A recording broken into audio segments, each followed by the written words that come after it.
What is a patriot? A patriot is someone that loves Christ, country, and their family and neighbors.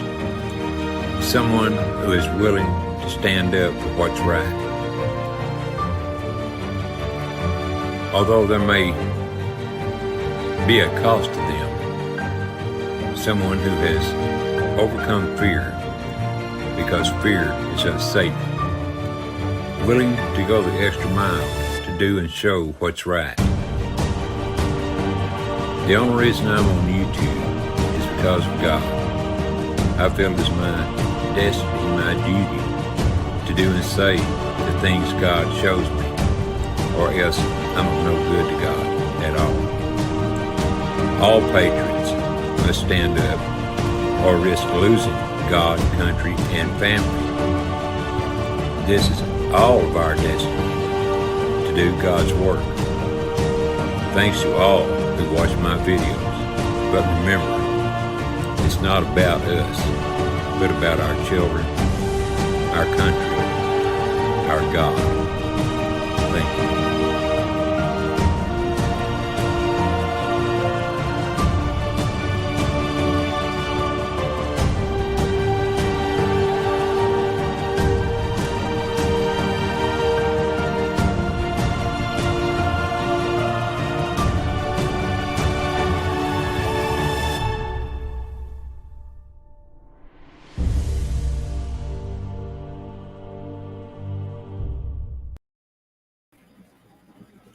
And hello, everybody. One more time. How y'all all doing tonight? Wonderful, I hope. Butterfly. Hello there, Butterfly. Welcome, girl. Good to see you. And Miss Karen. Welcome, Miss Karen. Good to see you. Beautiful Salt and Light. Hello, Salt. Good to see you, girl. Welcome. Mr. Chris Gilbert is here, y'all. Hello, Chris. Welcome, brother. Miss Cheryl Rich. Hello, Cheryl. Welcome. Good to see you. Let's see. Oh, Miss Linda Guest. Miss Linda Guest is here. The beautiful Miss Linda Guest is here, y'all. Hello, Linda. Welcome, girl. Let's see. Big Chap is here. My buddy, my brother, Big Chap is here. Welcome, Chap. Good to see you, brother. Buffrin is here. Welcome, Buff. Good to see you, brother. LSP is here, too. Welcome, LSP. Good to see you, brother. Welcome to all you fine folks. Let's see if anybody else snuck in when I went. Queen Bee is here, y'all. Hello, the beautiful Queen Bee is here. Welcome, Queen Bee. And always beautiful, but sometimes not too handsome. Hoot Owl. I got to think of another way to say that. I just don't know what it's going to be yet. Welcome, Hoot. Good to see you. Welcome, welcome, welcome, welcome, welcome, welcome, welcome. To everybody, to one and all, to all you fine folks. To everybody. I mean everybody. Hello, everybody. Y'all don't mind if I act a little stupid just a little bit, do you? Well, that wasn't acting. That was true stupidity. But anyways, we're all here again. The gang's all here once again. So we're going to be in for another wonderful night of playing videos. And of course, y'all know I always had to start off with my sword dance video. I mean, that's no. First of all, can y'all hear me good? Because I noticed my microphone hadn't been working too good on the shows that I went back and checked. It just don't seem like it's loud enough at all. But I got it turned up as loud as it'll go. So I don't know what's up with that. But anyway, if y'all can't hear me, well, let me know. And know what I do, because like I said, it's turned up as loud as it'll go.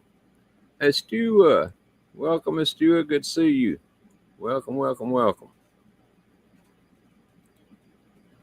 But like I said, we always start off, or I always start off with a sword dance video, and then to my buddy's video, Big Chap's video, He just shouldn't have made that video. That's all I can say. And if he don't want me to play it, he shouldn't have made it because he done such a darn good job. Yeah, Hoot Al, I heard that earlier today, and it's just a shame. Man, I don't know what to say other than prayers up for Shane and his family. Man, I don't know what else to say other than that. But Mr. Shane, if you can hear us up there in heaven, well, our prayers are with you, brother. Mr. Charlie. Hello, Mr. Charlie. Welcome, brother. Good to see you. Mr. Charlie Gabalden is here, y'all. And I ain't even singing yet. Probably won't be singing tonight. Or maybe never again. But anyway, it's very sad about Shane. I really thought that once he was out of the ICU the first time, I guess we all did, that he was going to be okay. But boy, were we fooled.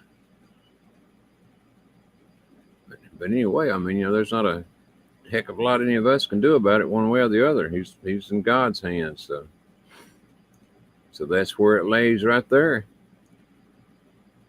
And so I'm gonna right now. I guess I'll go ahead and bring up my buddy, my pal, my co-host, Big Chow. What's up, buddy? Not much, brother. How you doing tonight? I'm good. Wonderful. Good. Just laying low, bro. Yeah, you and me both. Did you hear about I'm Shane? kind of organizing a few things that I hear about Shane. Yeah, man. Yeah, it's sad shit, ain't it? Yeah, But it's a fucking bummer, bro. It is. It's a bummer. Well, it's like I've heard my whole life, and like I still say, when the good Lord gets ready to call you home, you're going. That's all there is to it. Yeah. This is true. It's very what sad. What a juxtaposition, though, about the whole day in general. Like for me, the high and the low. Thinking about everything that I accomplished today and stuff earlier on, and then sitting there hanging out, and I get a message, and it's a little 2-minute video of Shane's live, or Mr. B's live, where he's announcing it.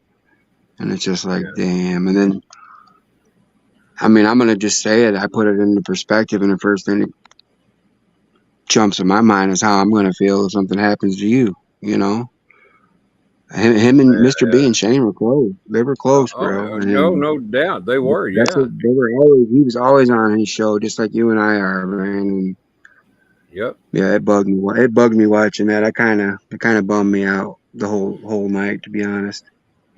I hadn't watched it yet. I seen. I think it was. He went live and he went live for a second, and he couldn't. Like he walked away, and then it was quiet, and it was just his chair.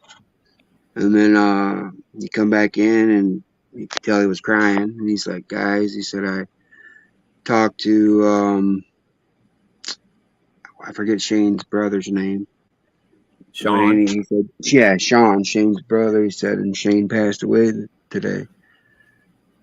And he said, I don't know any of the details yet.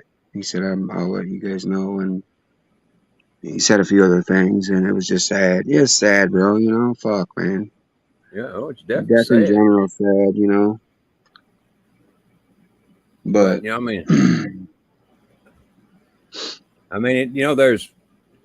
there's honestly nothing that a person can say to me, reliving the good times that a good friend had with that person is way better than crying over them or anything or stressing over them because that to me, when we die, we go to a better place. Right. So I don't know, and I think that's what Sean is. But Shane. Dang, I get him and his brother names mixed up. Yeah, but you know as well as I do, bro. It's when you love something and it gets ripped away from you, regardless the amount amount of closeness it is. That hurts, even if they Oh, are in a better place. If they were suffering and they're in a better place, it still hurts. no doubt. Um, Believe me, but I'm yeah, well acquainted he'll with get it. through it. I mean, shit, everybody will. You know, you're Yeah, kind of roboting. Is it me roboting, or is it I'm hearing you roboting, bro?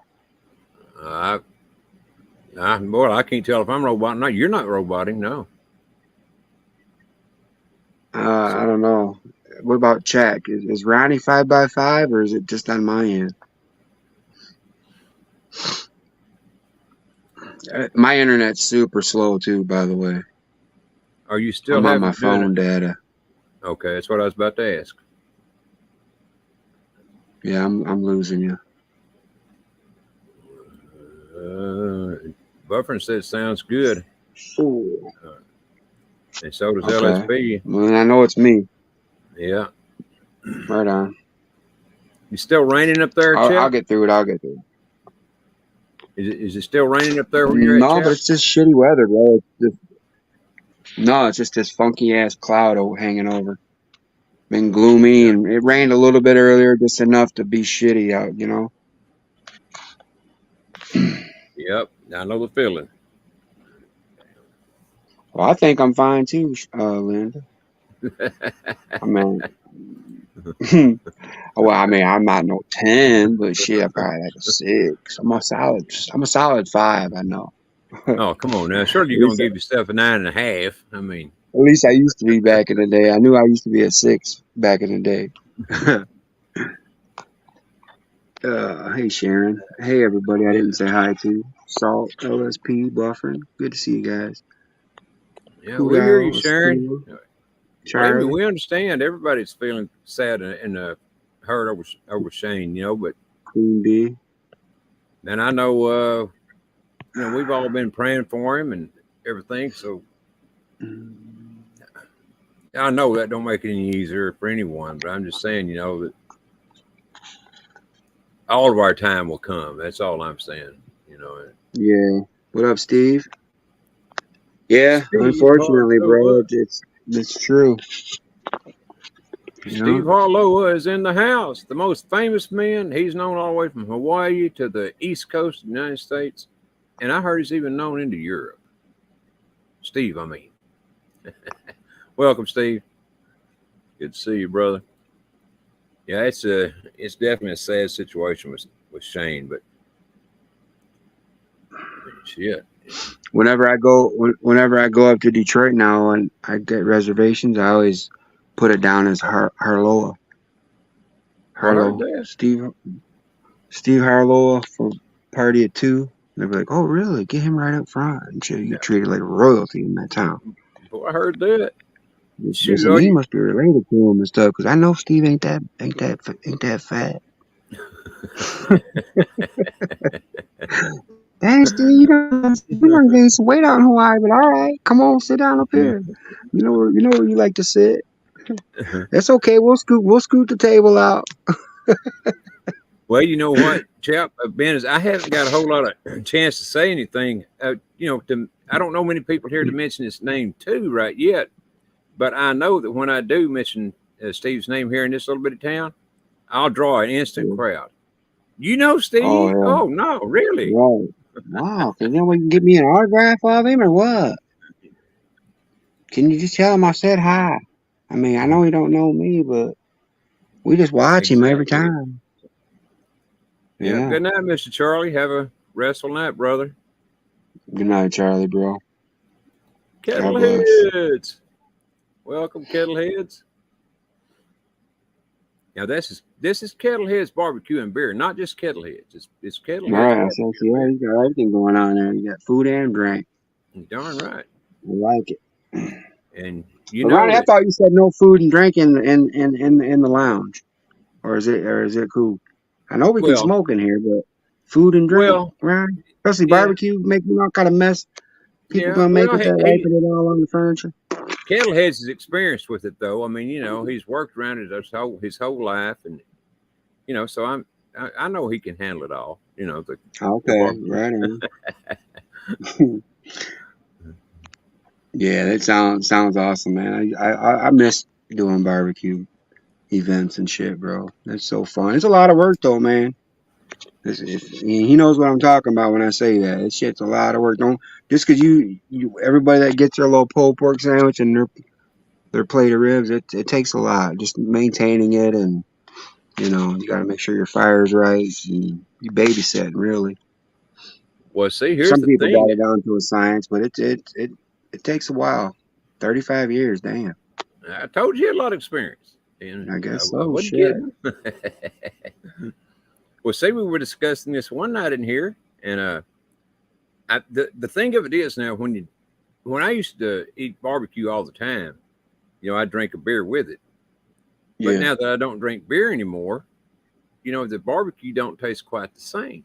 And I don't know if Right. it's because I'm not drinking beer or if I'm just getting the wrong barbecue.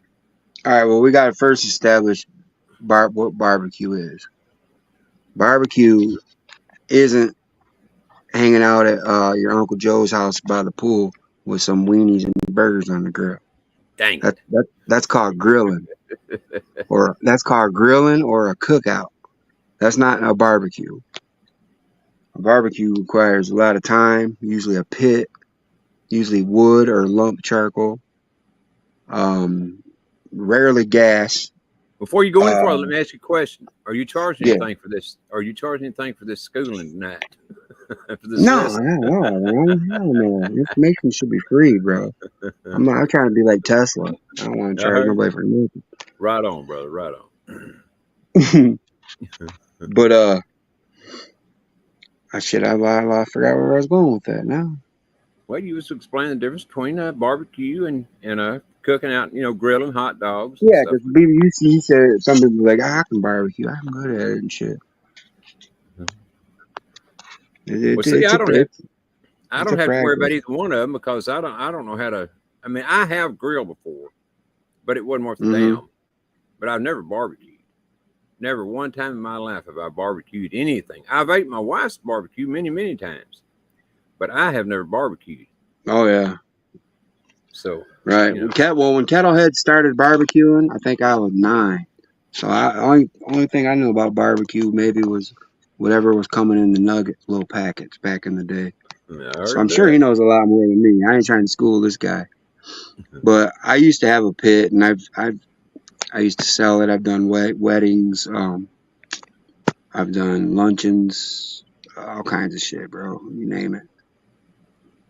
All the places I used to cook and do stuff for, so it ain't like it's.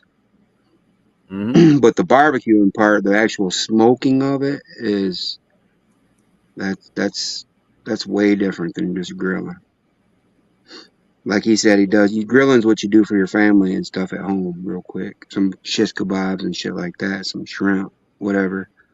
But if you're gonna barbecue, you got like whole hog, then you got shoulder, then you got ribs, and you got chicken quarters, sausages, that kind of stuff. Well, see, I'll make a deal with you. You do the cooking or the grilling or the barbecuing, whatever the case may be. I'll do the eating. How does that sound? Mhm. There you go, bro. That's the best is sitting back watching everybody eat it and watch them shaking their head and nodding yes and shit, and ain't nobody asking them any questions. Like yes, yes, yes, yes. Like, who you Yeah. talking to? Is that Oh good? You man. gonna shake your head yeah and shit and appreciation? You It's know what? cool. I used to do it's like sausage, pulled pork, and a quarter chicken combo You for know like what 16 I bucks. think is the best in the world, and this is what gives me an appetite is smelling the food cooking. Like if it's bacon or whatever, that gets my Hmm. appetite to going. And the same with grilling or anything else. I mean, it's the good smell of that food that gets my Hmm. appetite to going. And sometimes I eat like a horse, man. I mean, Oh yeah. but if I were to be the one that cooked it, I guarantee you, if anybody did eat it, they'd probably get sick, and I don't want that to happen. So. That's funny. We'll have to let Big Chap Tri-tip cook when he gets taco. down here. Yeah, tri-tip some good stuff, man. Really good. Absolutely, Stu. I was just reading Stu's comment there. brisket. Brisket is basically corned beef. It's the same piece of meat on the animal, but when the corned beef is usually preserved in that sodium nitrate, that pink salt, which gives it that pink dead. And then when you corn it, corning is actually the process of putting your spices into small pieces, like a little satchel of corn kernels. That's where the term corning comes from. So when you take your bay leaves and you break them down and your peppercorns, mustard seeds, coriander, whatever else you're going to throw in there, and then you slow cook that sodium nitrate pink brisket, and it's usually done in liquid with sauerkraut and stuff like that, but it doesn't have to be. That's totally different than smoked brisket. Smoked brisket, like with the tip on it, and you got the flat part, then you got the cap. That's one piece of meat that's raw before anything else is done to it. The only thing you put on is usually black pepper, salt, and smoke itself. I think you're talking Russian because I ain't understood a damn word you said. I mean, just play as you, chap. I don't Yeah, understand it's nothing about cooking, man. I mean, I honestly don't. I mean, other than you put it in a, over fire to cook, and you can yeah, add, a few things here and there. But I yeah. honestly don't know anything. I mean, man, what is messed up in my kitchen is mostly messed up from where I go out and buy food and bring it in. Hey, And hey, have to whatever works, bro. I mean, not everybody can cook. I can't play the guitar, so there you go. me You know what I either. I mean? We're all or different. play the We're guitar. all different. I sure can I would. listen to it though. I got good ears. Yeah, that's like me. I can Yeah, use my cooking's nose and fun. smell and my mouth to eat. But I Yeah, can't cook. basically, like, okay, have you ever had corned beef hash? I don't know. I don't think so. Probably have, but No. maybe. I What mean, about like a I don't. Reuben? What about a Reuben Oh yeah, sandwich? yeah. Okay, that's corned beef on that meat. Oh, okay. Have you ever had smoked beef brisket, like a brisket Oh yeah. sandwich? Oh yeah. That's the same. Okay, that's the same cut of meat, just prepared two Yeah. different ways. Low cola. Okay, I That's got you, bud. that whole mouthful I said, I guess. Yeah, it is. That's when you was talking Russian. I didn't understand you. Right, right. Hey, Cola, good to see you. What up, Brew? Brew. Good to see you, Brew. Yeah, I could talk barbecuing and cooking and shit all day. You know what I would love to do is I would love to judge a competition, bro.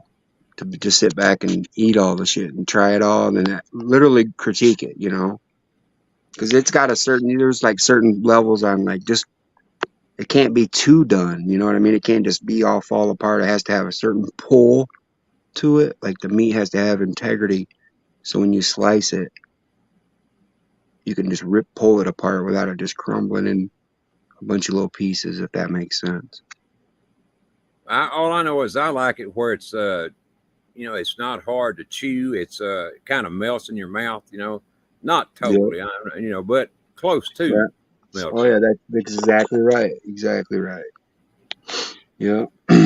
It's hard to come up with. It's hard to pull that off sometimes, bro. Is what I'm saying. So the Oh guys yeah, that can nail it all the time, like kettleheads and shit, that's respect. no kidding. Absolutely. Well, let me play our sword dance song right quick. What do you think? Yeah, yeah. I mean, I'm down. Hey, what about I got it on the charger, bro, and it's actually went up 1% while I'm on StreamYard. No shit.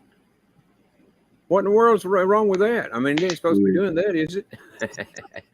Fuck, I don't know why. You got me. I'm just throwing it out there. Well, good. I'm glad it's working tonight. Maybe and it's sounding good too. Right, right. So maybe we're on the right track tonight. Make sure sucker's showing. And it is. Put it on the big screen. There it is. All right. I think this is it. It's it.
Buff's asking about what's this video about. Buff, it's about Trump kicking ass and taking names. That's what it's about. That's all it's about. That's it. That's all. Everybody just gave. They said, we quit. We give up. You know. Ain't that right, Jeff? Yep, that's right. Oh, man. They're all coming for you. Damn sure are. And, well, he came for them. He got them. And so now he's just kicking back, relaxing, you know, I guess, waiting on whatever else has to happen. Our announcer is here, Mr. William Gramer. What's up, William? What up, Welcome, William? brother. Good to see you. So welcome, William. Kiss off. Kiss Off, the beautiful Kiss Off is here, y'all. The one, the only, the beautiful. Yeah, Kiss Off. we import the olive oil salt, but by the time it gets here, after sitting on them damn ships for months, it's probably all rancid and shit, and lost all of its potency effect and any nutritional value it has. Well, some of it does go really bad. I mean, you can't Maybe use it. not. I don't know. No, you're right. A lot of it does go just really bad. You know, it's just, I don't know if it's for sitting on the ships or what, but a lot of it's kind of like, soured milk. Yeah. You got to keep them usually temperature regulated, especially like your nut oils, like peanut oil and sesame oil and shit like that. That shit goes bad quick. A lot of those people put in their fridge, to be honest, keep it cold. Well, that's damn sure what I do with olive oil anyway. Yeah. Don't put it up there above your stove where the steam from your macaroni is going to be steaming it every night. Well, I heard that. It'll make it go bad quick. Same with your spices. Don't store that shit above your stove where the heat's going to tear down the integrity of them. Move it away from it where it's in a cool, dry. Even though it's handy, maybe put your salt and black pepper up there, but all your other stuff, get it away from that heat. I know there's somebody in chat I know that needs to hear that. Absolutely. Probably all of us. I know I needed to. Although I wasn't paying attention. No, I was just kidding you, bro. All right, now this next one I'm gonna play is it's about a guy the guy that made the video is a guy we all know and love dearly. He might even be here on the panel tonight. Oh shit! Let's check it out. You know what I'm talking about, don't you, chap? Nope. I'm eager to see though. What? This one? This one here. See, I keep meaning to use this as my closing video, but I remember to do it a time or two, but all the other times I forgot, so I have to play it at the beginning of the show, or I'll forget it altogether. Well, it's a good song. I'm sure chat won't mind. No, they won't mind. I know they love this. Right on.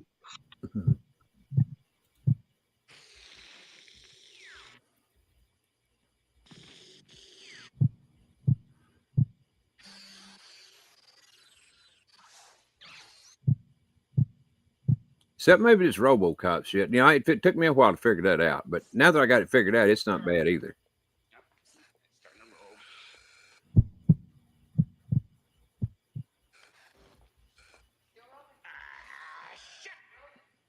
It looks like he's yanking a tooth. Bring in the LED.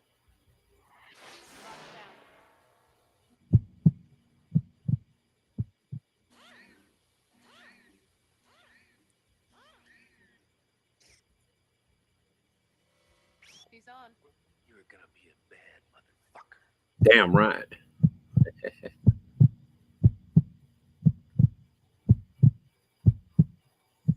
I've been selling my soul, working all day, overtime hours for bullshit pay, so I can sit out here and waste my life away, drag back home and drown my troubles away. It's a damn shame what the world's gotten to for people like me, people like you. Wish I could just wake up and it not be true, but it is. All it is, living in the new world with an whole soul. These rich men north of Richmond, Lord knows they all just wanna have total control. Wanna know what you think, wanna know what you do, and they don't think you know, but I know that you do. 'Cause your dollar ain't shit, and it's taxed to no end. 'Cause the rich men, 'cause the rich men.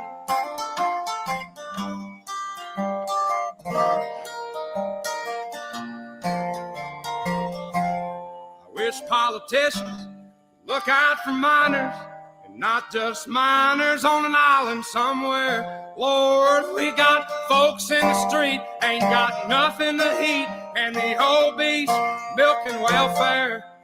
God, if you're 5'3" and you're 300 pounds, taxes ought not to pay for your bags of fudge rounds. Young men are putting themselves 6 feet in the ground, 'cause all this damn country does is keep on kicking them down.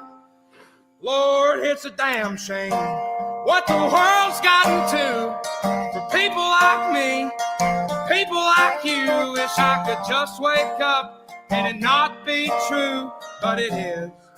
Chap, you see that girl just walking by there? Oh yeah. That's Bufferin's. I don't remember if he said it's his girlfriend or his sister, one or the other. Oh shit. Yeah, that's what he said a couple nights ago. Well, at least he knows where she's been. Yeah. He's looking for her. She's on camera. Found her. That's You're right. welcome, Buff. You're welcome, Buff. No problem at all. We're happy to help. Yeah. All it is, living in the new world with an whole soul. These rich men north of Richmond, Lord knows they all just wanna have total control. Wanna know what you think, wanna know what you do, and they don't think you know, but I know that you do. 'Cause your dollar ain't shit, and it's taxed to no end. 'Cause the rich men, north of rich men.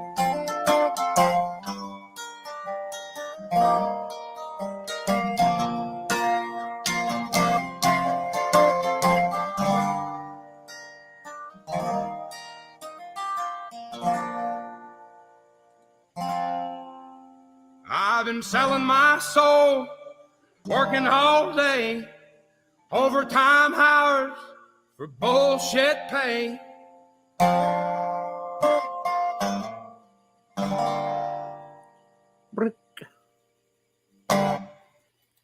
Got to get that final blink in there. Welcome, Ridge Runner and Miss Tyne Duff. Good to see you. Both you guys. Welcome. Get that back down there. There we go. Now we're ready to rope. Now we're ready. Now we're ready. Now we're ready. And tonight, you know, I got a video here that now everybody knows that Bufferin picks these videos. I mean, he's the one that gets them. He's the one that sends them to me. So if it ain't worth a crap, always blame Bufferin. Always. It's always Bufferin's fault. No, I think it's going to be a pretty good video, though. Got an interesting name. Now, whether it's actually a good video or not, we'll see. And like I said, if it ain't, always blame Bufferin. Always. Ain't that right, Bufferin? He said always.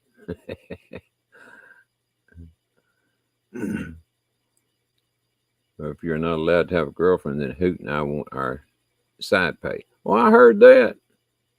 And why ain't you allowed to have a girlfriend, Buff? That's what I want to know. Shoot, I thought all married men were allowed to have a girlfriend. It better not be a cartoon. You know, that last one went over like a lead balloon. Well, there were a couple of people in the chat, though, that were enjoying that cartoon. I just didn't happen to be one of them. But we may go watch it one of these days anyway. You never know. All right, well, I'm going to go ahead and put the video up there, I guess. Damn, I've been talking this whole time on mute and shit. Oh hell, I thought you'd went to the bathroom or something, brother. You know? Damn. Well, repeat what you said so we can all get in on it.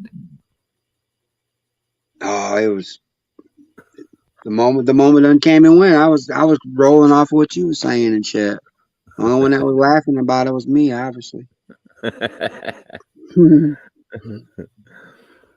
Sorry about the bro. I saw you were muted, but I thought you'd got up to go to the bathroom or something, so I didn't say anything. I did say instead of calling them girlfriends and shit, Buffer, and just call her your deputy. She ain't. It's my deputy. She ain't my girlfriend. There you go. You know?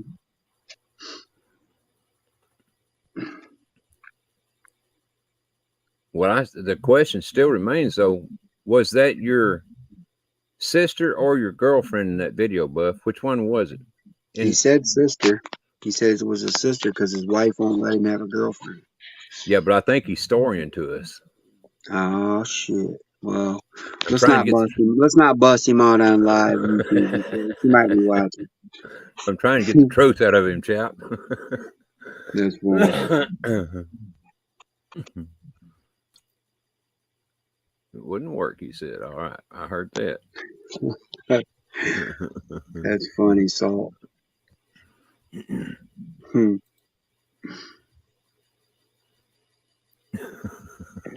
I wouldn't hang on. I just,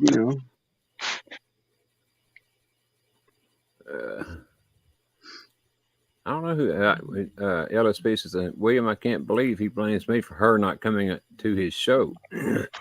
Who are we talking about there? I missed part of that somewhere, undoubtedly. He blames me for her not coming. He must be talking about CM. I can't think of who else he'd be talking about. Damn, Tyne, you didn't hear Shane passed away. That's right.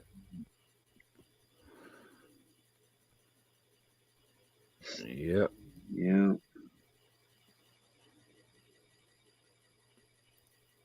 It's a sad situation, but yep, he's gone.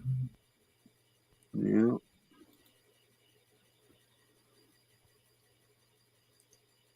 All I know is when I go, I want y'all to have a party, Shit. I mean, and I understand it's tough.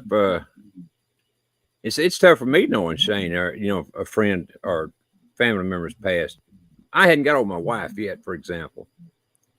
But I'm just saying, for me, when I go, hell, I've lived even at this point, I've lived a pretty good life. So, I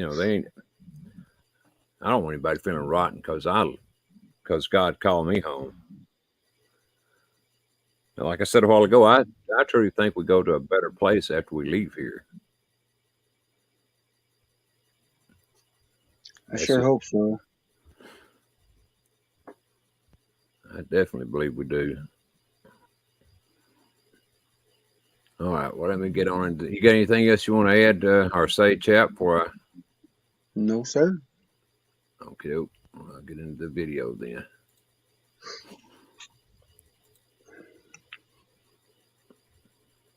I guess I don't know if I got the... We need our children to be able to be children, to be able to be innocent, to be able to enjoy childhood and not know.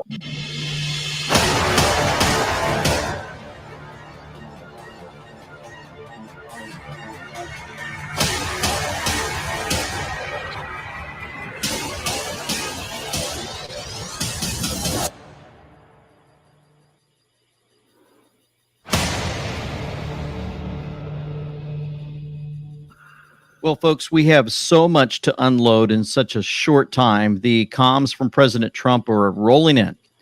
Although we know that we were told 8 years from 2018 we'd be the end of this show, it appears things are ramping up. We will check into this, look at some of this timing mentioned by President Trump, see the panic from those always questioning on fake news about Gitmo, and 3-letter agencies are being exposed and big names are turning for Trump and so much more. Let's get into it, shall we?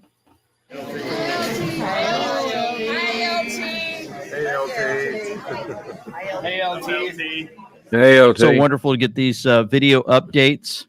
from Robert and Jamie from Banners from Freedom. If you guys know, we've been keeping you updated. Well, they've been keeping me updated on their constant help of others and their travel throughout the United States of America for the Remnant Revolution Tour. I wanted to throw this in the beginning, and then we'll show you some videos at the end.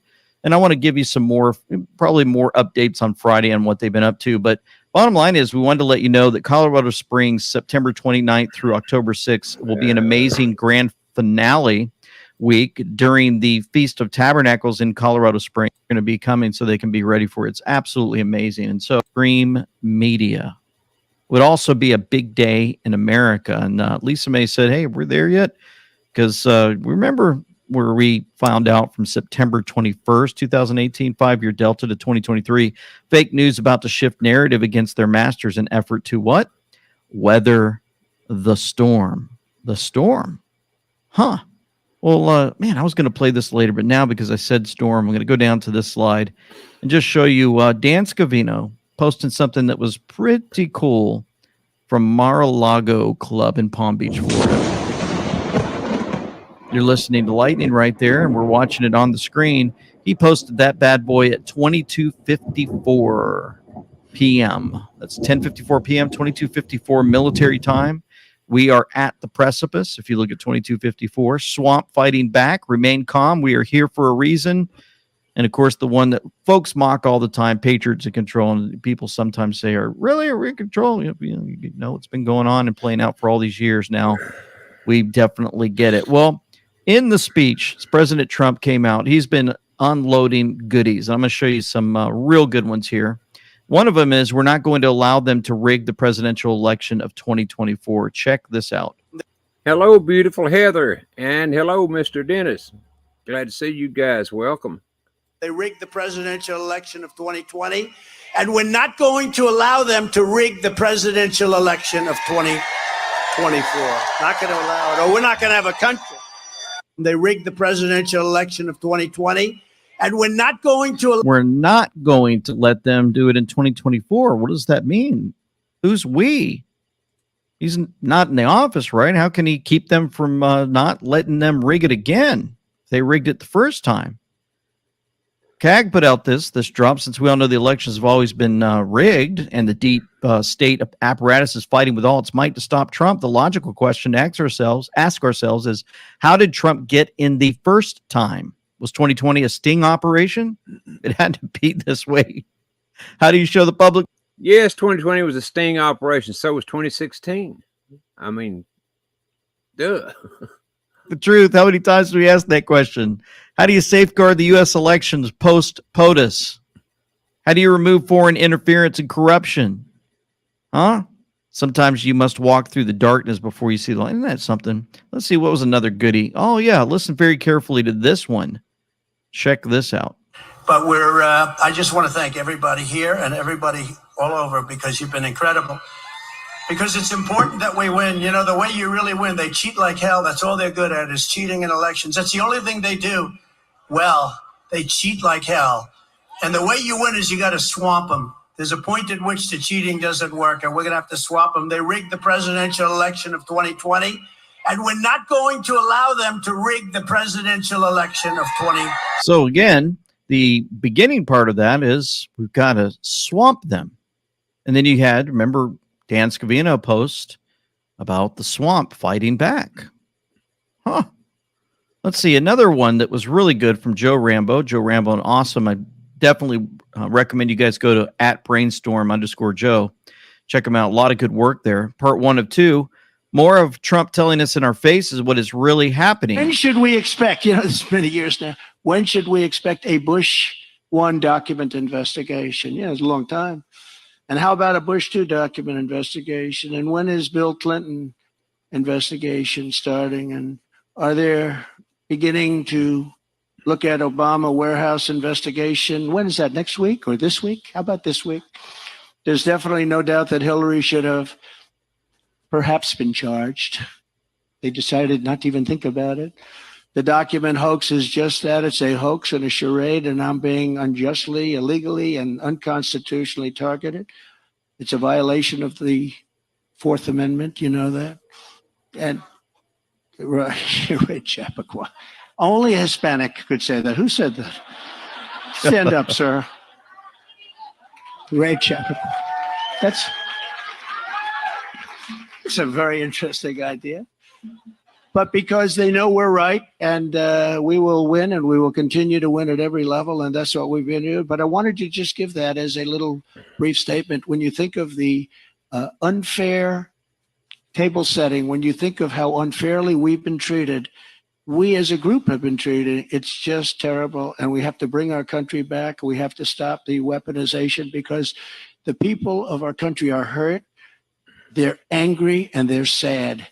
Our country is a very sad country right now. They've seen what's happened in 2 years. I say, and I say it quite often, no president, you could add 5 of them together, take our 5 worst, they haven't done damage to this country like has been done in the last 2 years. The deep state, the top 1% of these 3-letter agencies, the FBI, CIA, and everything, have all been exposed. And so, again, what's taking so long, says a question from Joe Rambo. We got crazy people like Shifty Schiff and Hillary and all of these people. These people, they don't want to talk about greatness for our country. All they want to do is investigate everybody, but they are the ones that are really under investigation. I also want to thank, we got crazy people. They are the ones that are under investigation. He just kind of threw that in real fast. Did you catch that? Just he mentions it, throws it in, and he goes off to the next mark just to make sure that everybody knows. What an amazing time to be alive. He literally tells us what's happening. Thank you, Joe Rambo, for these great updates for all of us as we continue to watch this thing play out. Man, these guys are just full of it. So are there investigations? Are people being exposed to the public? Well, one of those would be old Garland himself. You know, he was put on. I'll show you this little clip from Mr. Massey in a second after he went after him.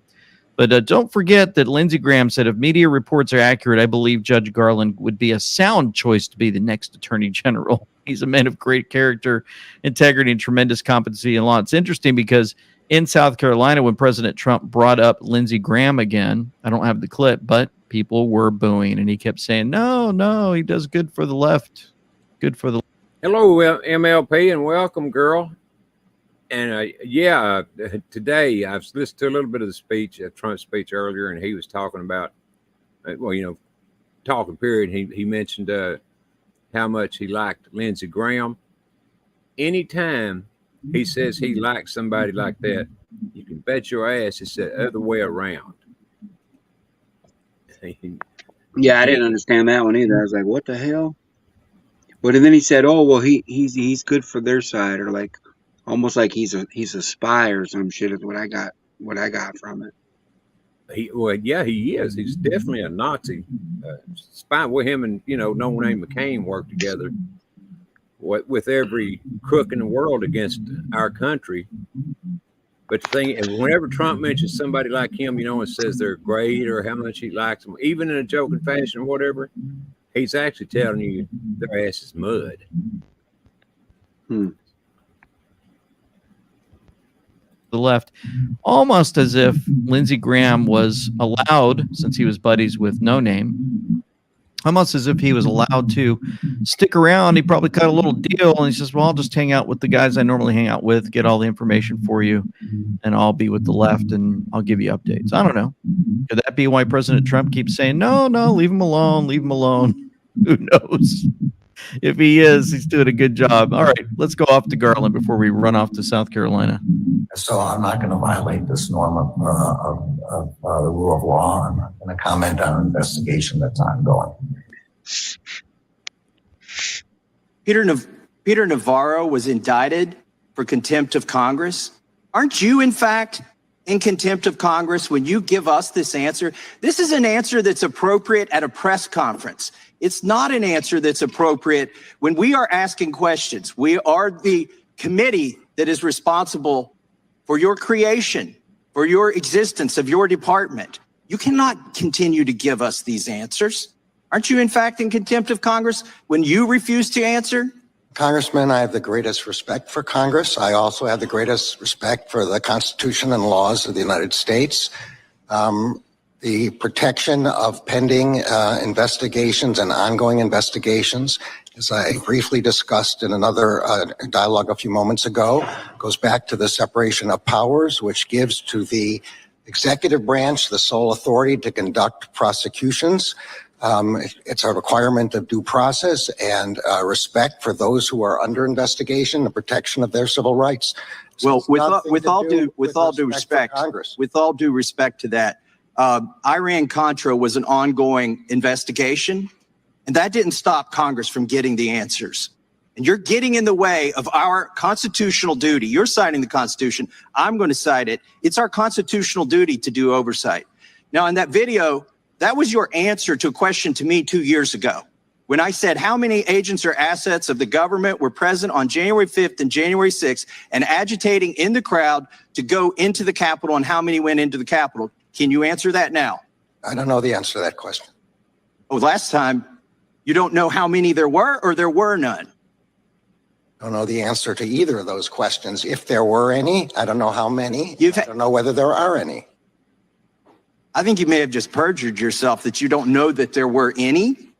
You want to say that again, that you don't know that there were any? I have no personal knowledge of this matter. I think what I said the last time. You've had 2 years to find out.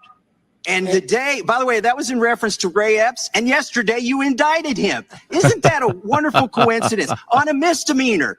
Meanwhile, you're sending grandmas to prison. You're putting people away for 20 years for merely filming. Some people weren't even there yet. You got the guy on video who's saying go into the Capitol. He's directing people to the Capitol before the speech ends. He's at the site of the first breach. You've got all the goods on him, 10 videos, and it's an indictment for a misdemeanor. The American public isn't buying it. I yield to bounce my. Yeah. You know, I saw this video and really loved the work that this guy does. I don't know if you guys know Woo's News. Put together another video, outstanding. Act 2, everything wrong with the Capitol riots, and 889 angles. And man, when you watch this thing, it is absolutely brilliant. Let me see if I can pull it up. Oh yeah, and go get Let's your pull up wine. just a few seconds of it, and you can catch just a little bit why it's so good.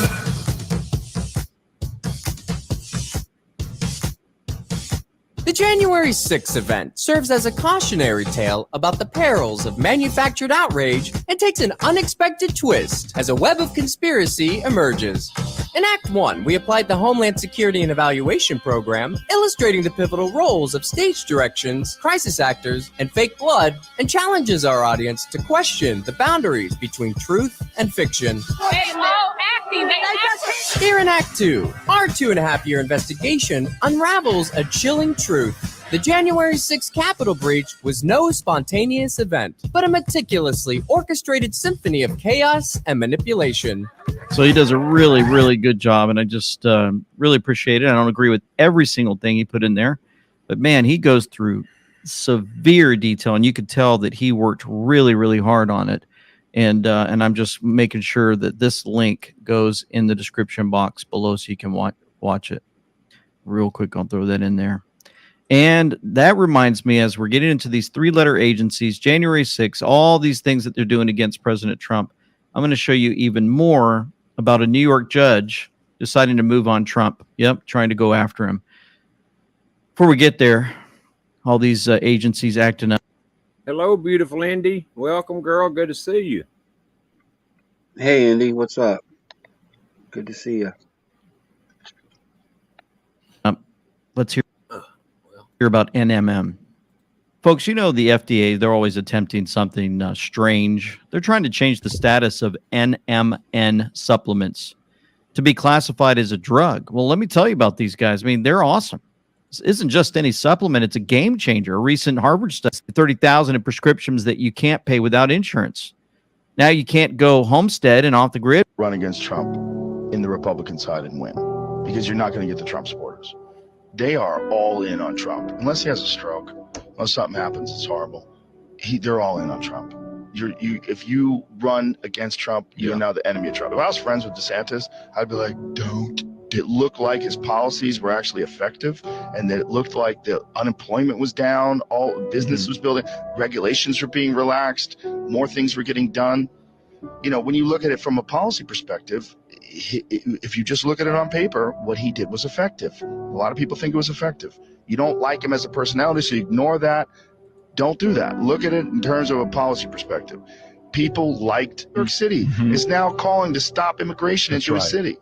And this was a guy that called it for it to be a sanctuary state. When the reality of what your policies, what kind of actions you put forth, what the results of that are, and those results are highly negative, you're forced to sort of recollect your thoughts and come up with a new perspective. And that's what the mayor of New York City is doing right now.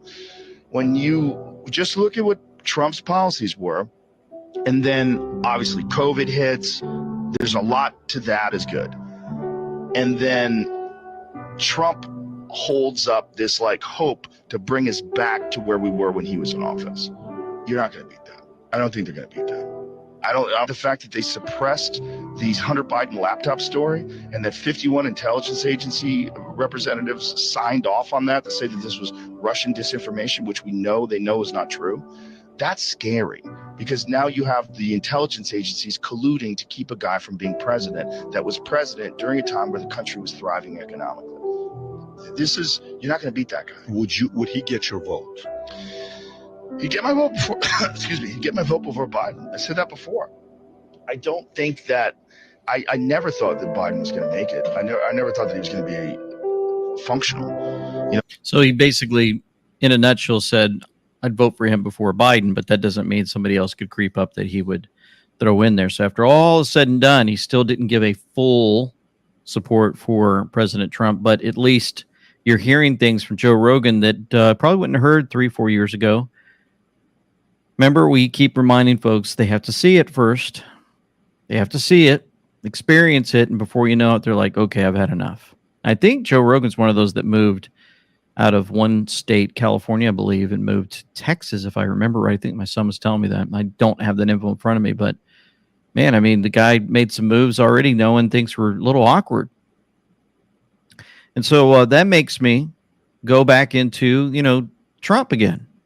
The judge rules that Donald Trump defrauded banks, insurers, as he built real estate empire. They said he defrauded the banks and the insurers.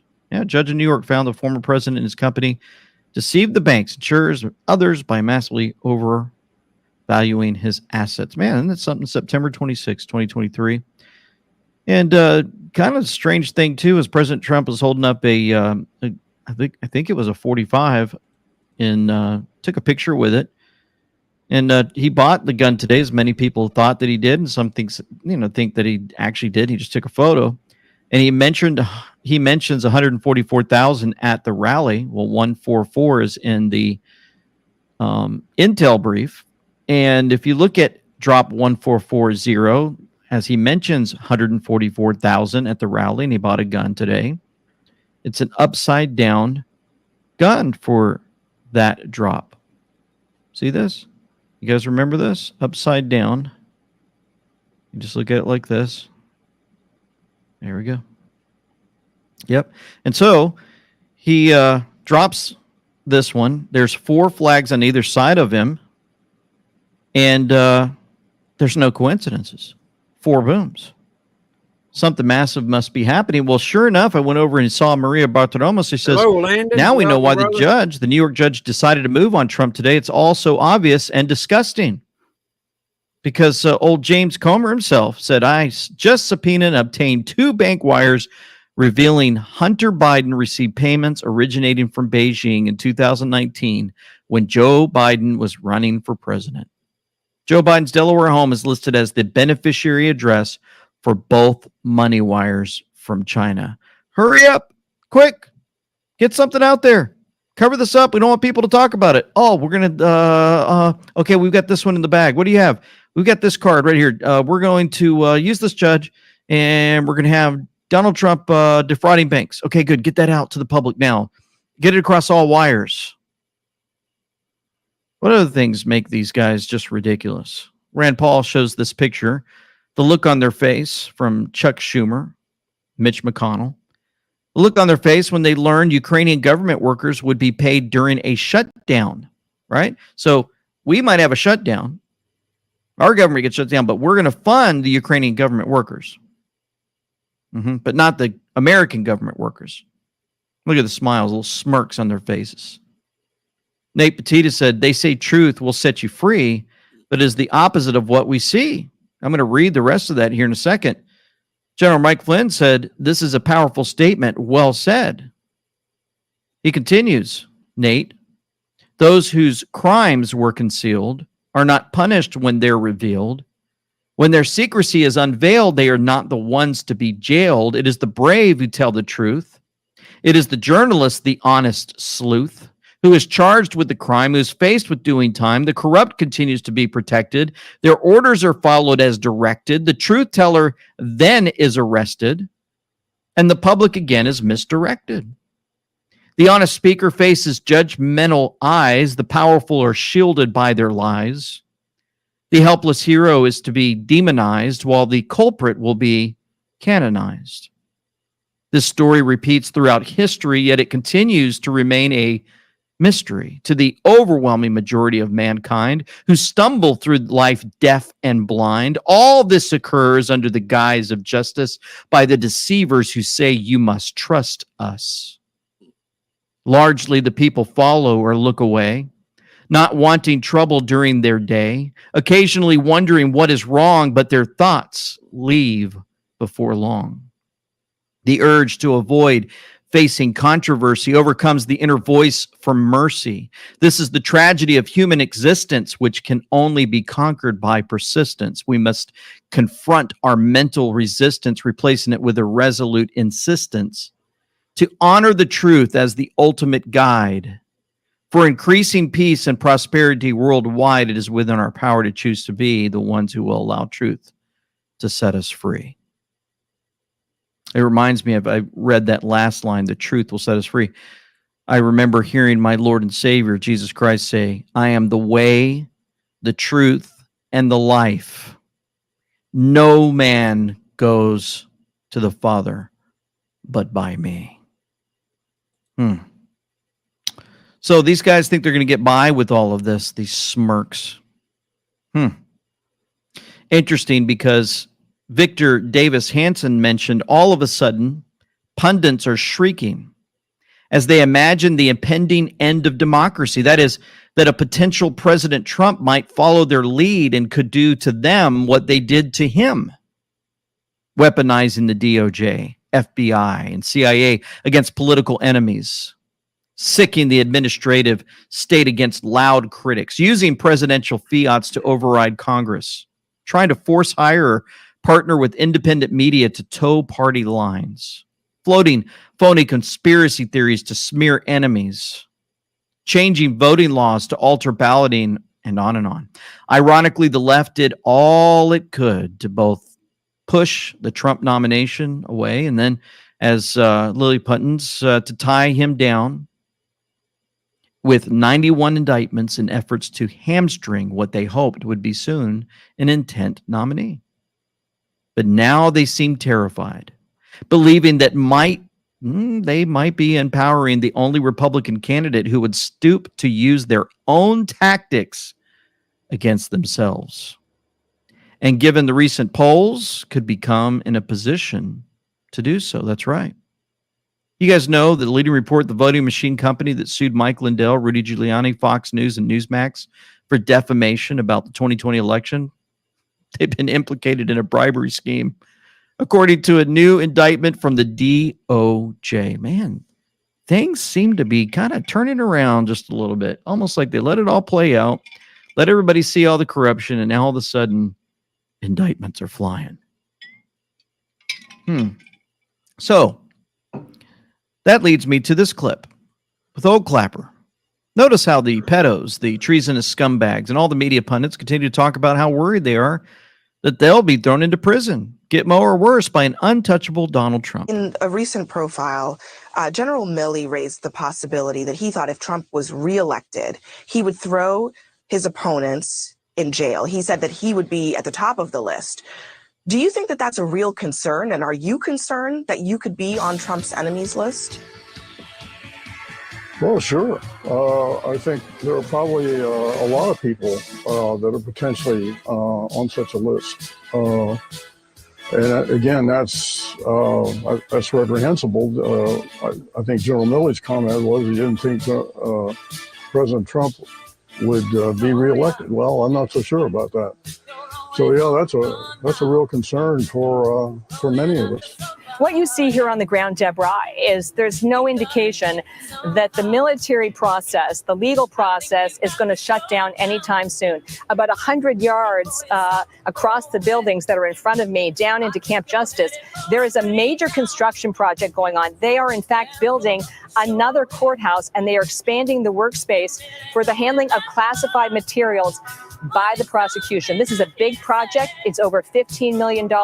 So all of that goes to these interesting optics that here on the island, they're expanding the military legal process with physically a new courthouse, while at the same time in Washington, the administration is talking about shutting down the detention camps. Oh, my goodness. The panic's hilariously palpable. I think I got this from Pepe last matter. Why would they be saying this if they had nothing to worry about? They know what they've done, and they live in constant fear. So much so that they continue talking about it. And Gitmo is expanding as we continue to speak. So they're worried about an election going to President Trump. Well, these are probably some of the interviews they're watching. President Trump is a true patriotic American. He's my commander-in-chief, who will be soon again, and I love him. And, and being a black Republican, black American conservative, is very important to me. I used to be a Democrat. I had to walk away from the Democratic Party because, once again, what are they doing for first and foremost the country? Nothing. So there we go. We have all of this playing out. We have them watching the turnover of Democrats becoming Republican, and so much more. Oh, guys, I'm sorry. I mean, I know I'm chuckling a little bit. Man, breaking news says New York City Democrats have banned President Trump and his family from doing business in America's largest city. This is nothing short of fascism punishing a political enemy, just like when the Third Reich forbid Germans from doing business with Jews. There's no difference. A lot of people tweeting the story pics of Donald Trump. Why not the judge? This New York attorney, AG pursued this, and N. Goron ordered that some of Trump's business licenses be rescinded as punishment, making it difficult or impossible for them to do business in New York. Isn't that something? Man, these guys better watch out, because tables will be turning soon. And while that's playing out, we got this guy, Biden, admitting what they're doing when it comes to illegal crossing the border.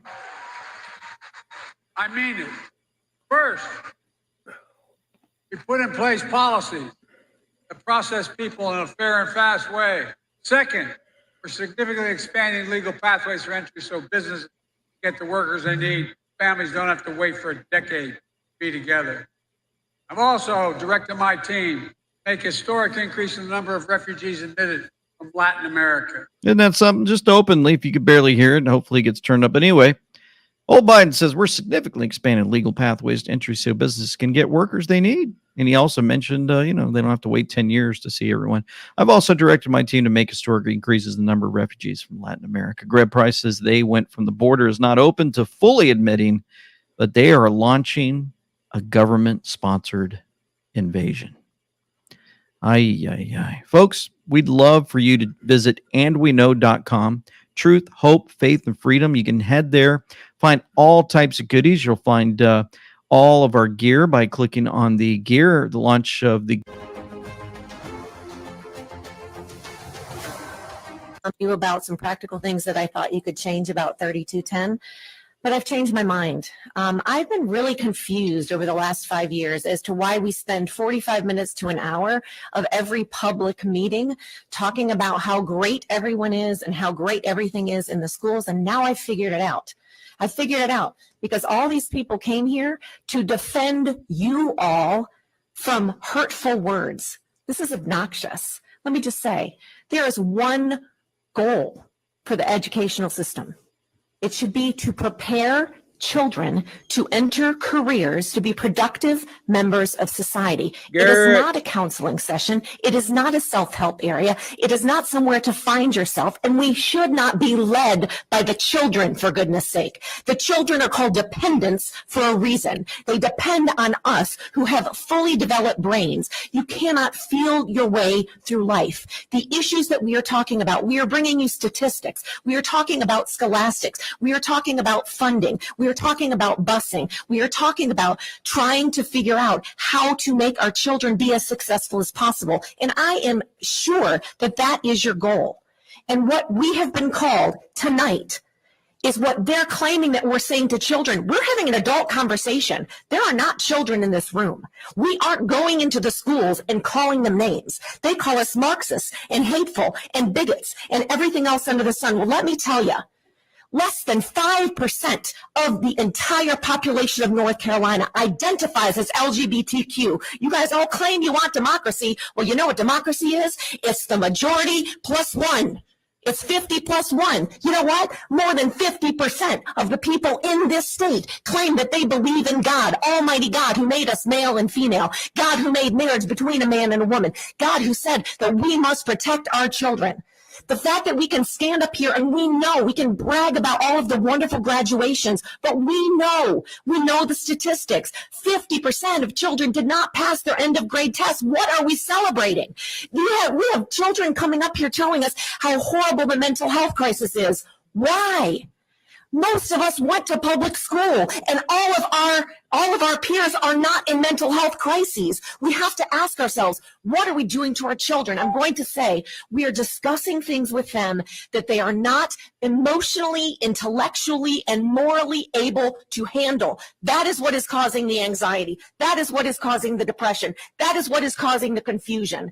We need our children to be able to be children, to be able to be innocent, to be able to enjoy childhood and not know all of the drama and all of the difficulties in adult life.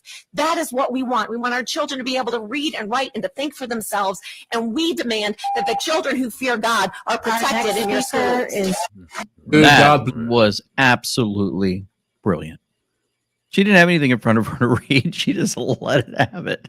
Filled with the Holy Spirit, as I would say. I would listen to her and said, you go. Woo! That was powerful. And then it reminds me of these things that we keep seeing. Sergeant News Network showed this picture of a door at an elementary school. Why would an elementary school have decor with the trans flag greeting students as they walk through the door? Get them started early. Yeah. Then we understand why President Trump was pushing for school choice. If we had school choice, I'm sure most of those that couldn't homeschool or put together their own teaching in their neighborhood would probably have their kids move to schools that wouldn't have all this, and these schools would probably start shutting down these doors where they openly flaunt what they want kids to know, what they do behind closed doors. We don't want to know what they're doing behind closed doors, but they sure do push it. Yep, their agenda is more than they led us to believe. And so agendas, deep state propagandas. Yeah, we're in climate crisis. We can't feed all these people. But the deep state closes farmers down. They blow up food processing plants. They hurt the chicken, the pork, and beef industry to make it all true. Yeah, climate crisis, all right. We know what they're doing. They've been caught. They didn't realize that we would all be communicating. Of course, they're trying to stop all the truther movements and the truth getting out. But man, these guys are in trouble. Let's listen to old Gates. They're a very heterogeneous group of companies. Some, work in renewable energies. Some provide R&D dollars to things like biofuels that could be an important substitute. There's no doubt today that if you tried to make hydrocarbons illegal, that the voters would rebel against that. They like driving to work. There's a variety of practical things. And, so there is a demand there. The ideal is that you set a carbon tax that's the same size as what it takes to do direct air capture. And so, but that would mean that, the cost of cement and gasoline And hello, Angelique. Good to have you, girl. Welcome. air travel would be dramatically higher, because we haven't innovated in those space. We have gigantic green premiums. And whenever voters are tested, like in France, you put on a diesel tax. Well, they say, oh, those people in the city are richer than me. They somehow should pay for this. In Germany, when you say, okay, we're going to make you buy electric heat pumps, they back off from it. So these, if you try to do climate things brute force, you'll sometimes get people say, hey, I like climate, I'm for climate, but I don't want to bear that cost and reduce my standard of living. Mm-hmm. I believe we should spend a lot of money on climate change. I believe we should have very high carbon taxes. And who made this guy? God. Who made him this guy that somehow they said that he came up with Microsoft, right? And he's some smart guy. Who made him the one that's in charge of climate change talks? The one that was in charge of talking about the mRNA vaccine. They still have him out there talking. And of course, we're warned by many folks, France banning short-haul flights to tackle climate change. It's all playing out right in front of us. Not long at all. I mean, what we see happens in Europe comes to the United States shortly. This has been part of a long-planned effort to fulfill the World Economic Forum's vision of, you'll own nothing, be happy. Well, this is, you will go nowhere and be happy. And we're already seeing, Bloomberg News is reporting that the idea of cheap airline travel in Europe is a thing of the past as, quote, climate compliance rules, unquote, get more and more strict. What they're doing is their government is banning these short-haul flights, forcing people into cars with a much higher death rate, by the way. You're much more likely to get in a car crash and die than a plane crash, number one. But this is the idea of that we're doing this to save the planet. Now, the French government admitted that this isn't even going to impact CO2 emissions. So it's actually completely symbolic in terms of the planet or the environment, but it's actually a major imposition on the French citizens. And it's spreading to Germany, Austria, other countries in Europe, and you can bet Canada is going to jump on this bandwagon. It's a net zero commitment. The BBC has already said, what would a flying free world look like? The fix is in, and it is coming to the United States. Oh, this would be more talking points to just let folks know how this is all playing out. Let's see. We go to geologist Professor Ian Pilmer, exposing the monumental fraud that is human-induced global warming. He does it in just 2 minutes. I don't have opinions. I have demonstrable facts.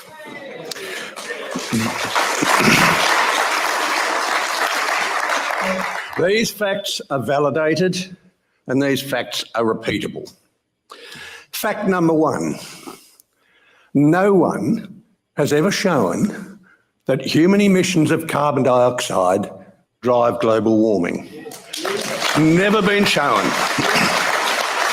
And if it could be shown, then you would have to show that the 97% of emissions, which are natural, do not drive global warming. Game over. We are dealing with a fraud. It's a scientific fraud from day one. We hear the propaganda that increases of the gas of life, a trace gas in the atmosphere, will bring a disaster and that we will have runaway global warming. Sorry, folks, we've known for 200 years from chemistry that it's the exact inverse. Now, I'm sure some of you tried this last night at the dinner with a champagne or a beer and you forgot to drink it and it warmed up and it kept bubbling and bubbling and bubbling and bubbling. And that is the inverse solubility of carbon dioxide. We've known that for 200 years. We see it from the ice cores. When we drill into ice, we have chemical fingerprints that tell us what the temperature was, and we have little bits of trapped air. And we can show that when we had natural warming, some 650 to 6,000 years later, we had an increase in carbon dioxide. It's not carbon dioxide that drives temperature.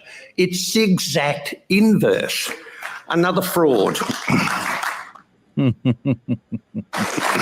I love it. One thing after another. And what do? Well, they try to get us to buy these electric cars. Wayne, Michigan. Let's see if I'll show you this clip real fast and read these things to you. The Biden to strikers. You deserve significant raise. Look at this. Those on the picket lines had a message for the president about his forced transition to electric vehicles. Talk all day about research and all of that, but to see us here, seeing what we do, and see that we stand behind these companies. We have been the backbone of these companies for so long, trying to push us out to these electric vehicles. It won't last. You know, we're hard work. We have families. We need this. Mm-hmm. And then you look at this picture if you're looking at the screen. The face you make when the guy who subsidized electric cars sent your job overseas shows up at the picket line. And you can see his eyes looking at this freak with the mask on. And he is not happy. Mm-hmm.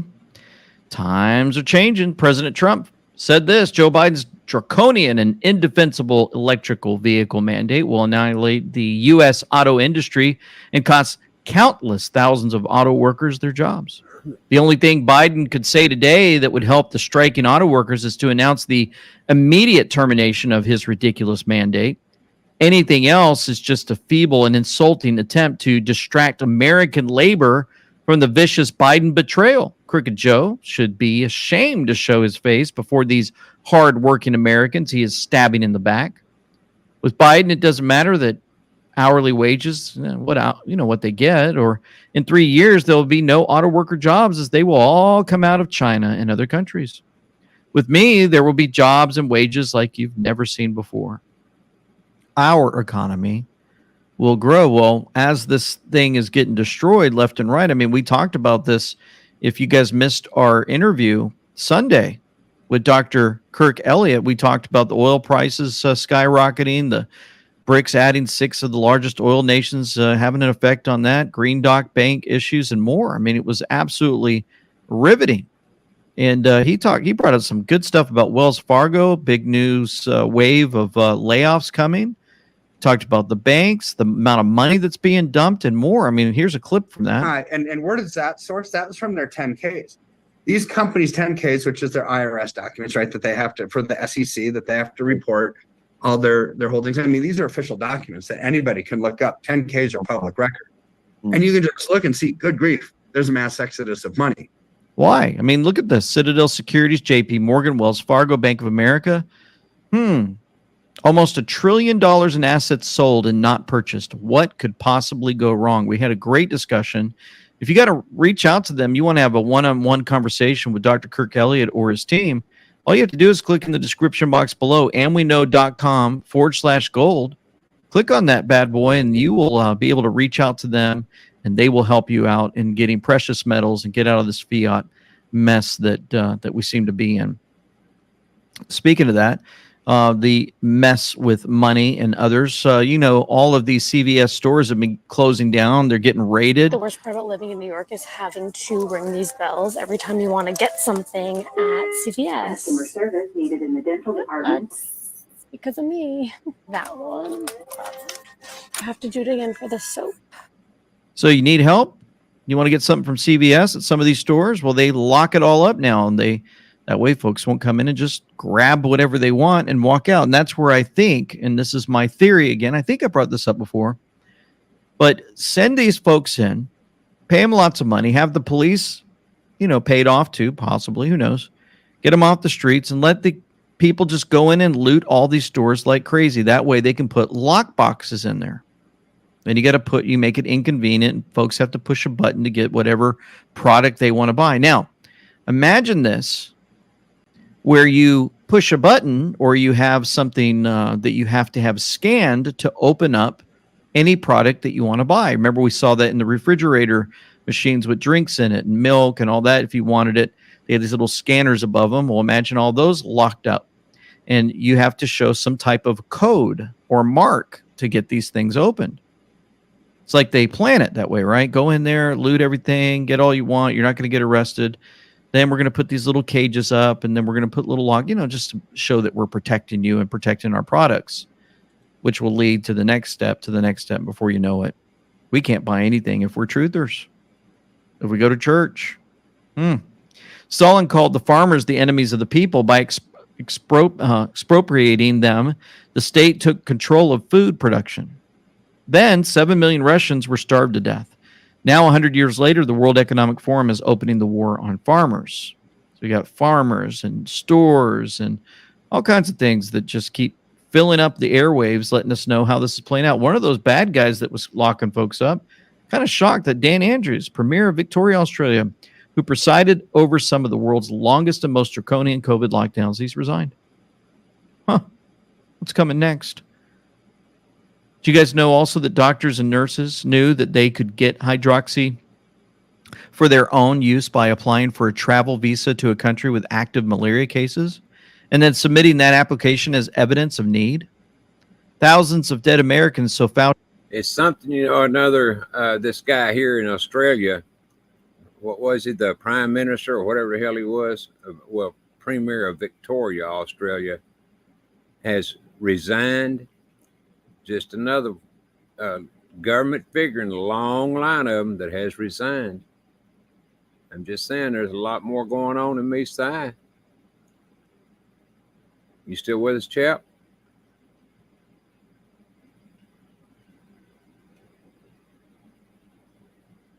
Oh, chap. I don't know if chap's there or not. Fauci could protect big pharma. We're seriously running out of conspiracy theories, says Zero Hedge. All of this with the stamps right in front of you to prove that it's true. All of this big pharma just constantly looking for ways to take us out. So Pepe Deluxe said, this one vaccine could protect us from all COVID variants, says another news story. This time we really, really mean it. They're always really mean it. This time we've got you covered. History of any vaccine saving so much as one life. In fact, they are bioweapons, and if you give them to a young child, and the younger the child, the more destructive they are to that immune system. And so it's a combination. It's a combination. If you know where the WHO comes from, I think I put a note down here to where it comes from. But anyway, it was started up by Rockefeller. And what was Rockefeller into? Eugenics. Euthanasia and eugenics. That was Rockefeller back in the 30s. They own the WHO. Chap, you okay, brother? Is your phone working right or working at all, or can you hear me? Speak to me, chap. Say a few syllables.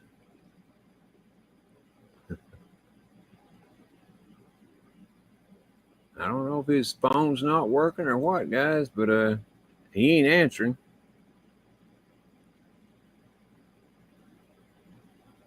It's got to be something wrong with his phone. Either that or maybe he has gone to the bathroom this time. I don't know. But anyway, I'll be watching for him.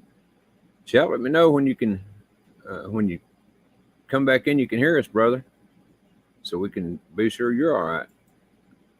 They own the NIH. So now the game is, these people aren't dying fast enough. We can make a lot more money, and they'll die a lot faster if we put out these vaccines and we use them on small children. Children first. And then we make it compulsory. Then we can even say the kid can't go to school unless he's vaccinated. Mandatory vaccines are murder in the first degree. That is what they are. You're invading a person's body with poisons, and the shock is horrible. In real life, you don't have to deal with 10 different germs, viruses at once, usually one at a time. But when they give a child a vaccine. Hello, Hawk, and welcome, brother. Good to see you. Welcome, Hawk. Or anybody, but children the worst. And that system is soaking up in an instant all these poisons I just listed here, plus a lot of viruses, they don't tell you what they are. The immune system, especially of a child, just throws up its hands in horror and says, I can't cope. This is too much. This is not like real life. They give you an overwhelming amount of poisons at one time. And that's what happened. So we've talked about this, just a reminder as we were learning more and more about this plane. I mean, how we were fooled over all the years, right? Used to get a couple maybe back in the 60s, 70s. Then it's added up. Then it's added up to more. Before you know it, you're taking shot records home. You have to go to school. You got to fill up those shot records. And before you know it, your kid in the 2000s ends up getting, seems like hundreds of shots. We just went along with it. Also going along with things would be the border. Just a reminder before we close out, I wanted to show you this clip. I thought it was interesting. 4,000 Chinese nationals per month are crossing our border. A message to Alejandro Mayorkas. We are in the migrant camp at San Vicente. The majority right here on the back, all of them are from China, as they are migrating into the northern borders of the United States. Venezuela, China, China, China, Venezuela, Venezuela, China. Where are you going? United States? United States, USA? Where are you going? USA. USA. China. Yes, from China. China. Where you going to the United States? USA. USA. USA. American, New York. America, New York. Yes. Yes. Xi Jinping. No. No. Okay. USA. China. China. China. Nepal. China. China. China. China. China. China. China. China. China. China. China, China, China, China, China, China, China. A lot of China, all lined up, and they have military haircuts. They're a lot of them military age. It just kind of makes you wonder how they got here, why they're letting them in. Just doesn't make sense. I just can't wrap my head around all of this, folks. Wish I could. Oh my goodness, it's just unbelievable. And again, just a reminder, like I showed you in the movie Amistad, if we can't do anything to stop them, at least while they're here before they get deported when President Trump reveals himself back in office, maybe hand them all Bibles with pictures of salvation. They start reading English and realizing who Jesus is. And doing a great job of that would be Robert and Jamie. And they have the Remnant Revolution Tour. And I wanted to show you a clip of them as they continue to write me and show more and more baptisms happening all over their journey across America. Here's a few more. See if we can get that to play. Yep. Hawk, I really appreciate that, brother, a lot. And I got to say, there's a couple other people that are getting it to me too. I don't know if I doubt that mind me saying their names, but I'll wait till I get the okay from them to do it. But the way I understand it, there's a month or two supply. But yeah, bro, I'll definitely send you my email. My address here at home to get that to me. Thank you, Hawk. I appreciate you, brother.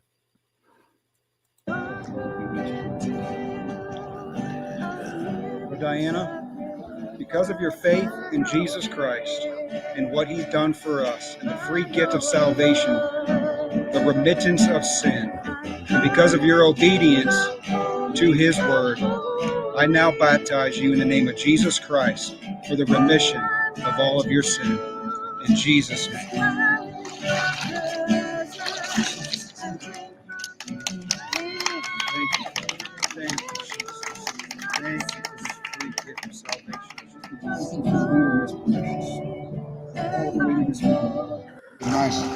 Nice little.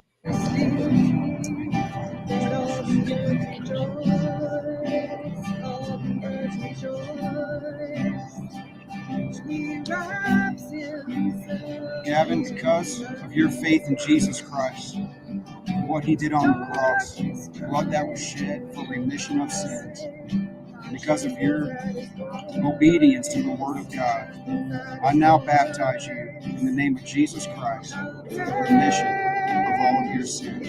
In Jesus' name.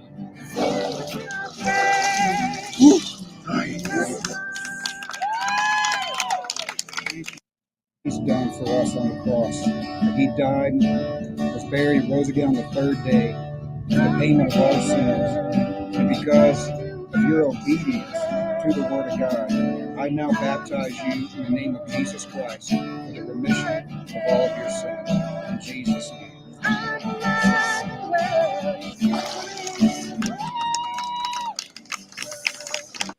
Just amazing. Just one after another, after one after another, after another. Baptized there in Albuquerque, New Mexico.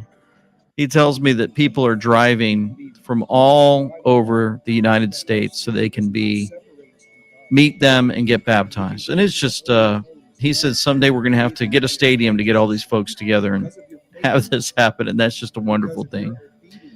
And just really appreciate what they're doing. They're being obedient. And guys, if you remember, as we're watching this, how did we even get in touch with Robert and Jamie?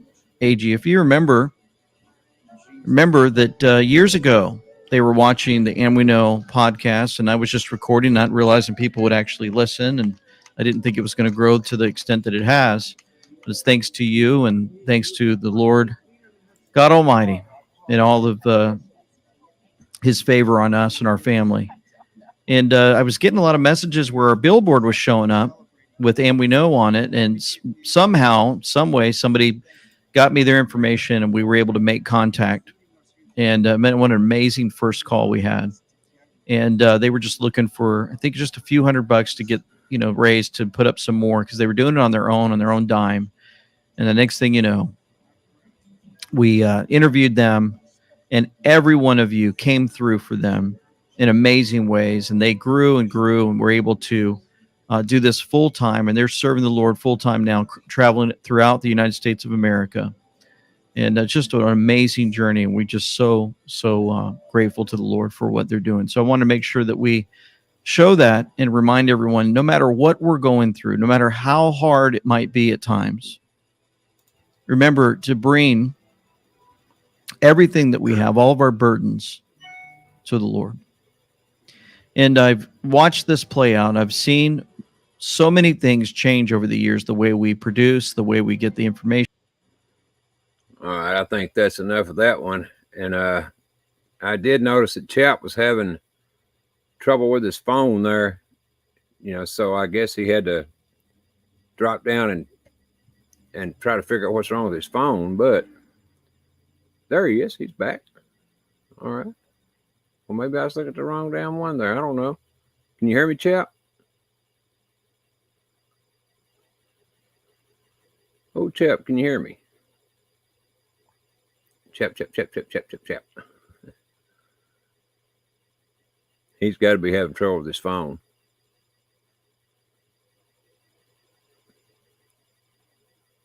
Yeah, Sharon, I don't know I don't know if there is anything wrong with the double baptism stuff, but I don't know. To me, it just don't seem right, because it's kind of, this is just my own opinion now, because it's kind of like you're saying, or me, whoever would be saying, you didn't trust the first baptism that it took. But that's just my opinion of it, So, just something to think about. But at least you're baptized. That's good. God bless you. I'm going to have to text Chap, make sure that I just want to be sure that he's still with us.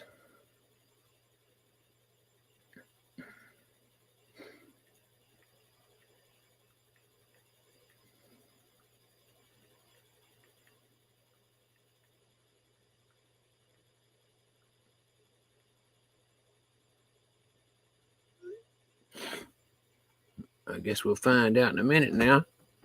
Mr. Samoan Washman, what's up, brother? Good to see you.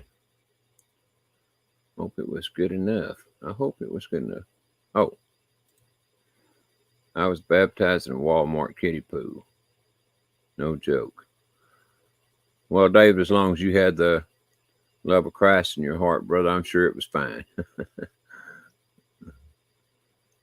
I would think it was more than fine.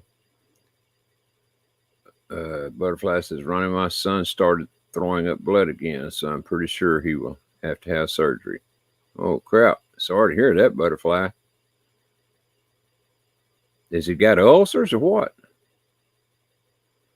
That's what it sounds like. It's the same thing that, well, what happened to my wife, too. And she almost died that time. Yeah, exactly, Buff. Some do get baptized too young. I agree.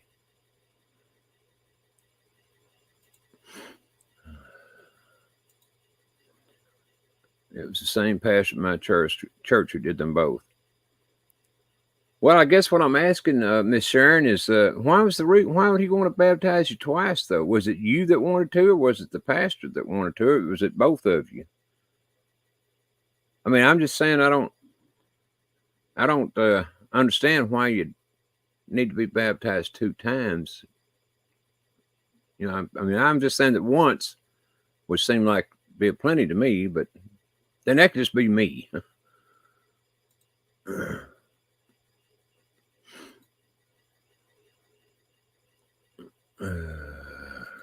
Let's see. What's up, Justin? Good to see you, brother. Welcome, Justin. I think Chap passed out on us, what I think. He went to sleep. Either that or Sophie got him corralled in the back bedroom or something. Oh, it's in his intestines. Well, my goodness, there's too many people getting sick and having all kinds of bad problems today, including myself. All we can do is, again, is pray that I know of. Let's see here. Okay, Hawk, I'll definitely check her.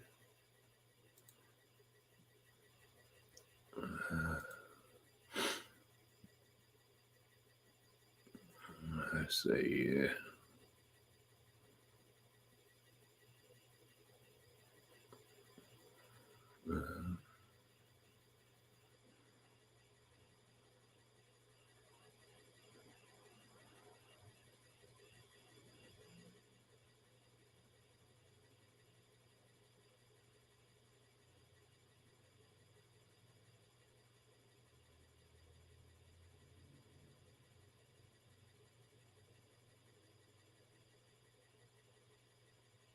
All right. Yeah, I see what you're saying there, Hawk. Man, it says, we're still here lurking until my phone is revived. All right. Don't leave, Landon. Don't leave. You or Tiff.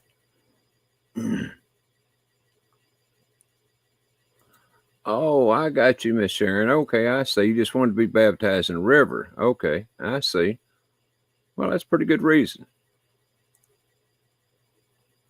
Pretty darn good reason. Well, God bless you, Sharon.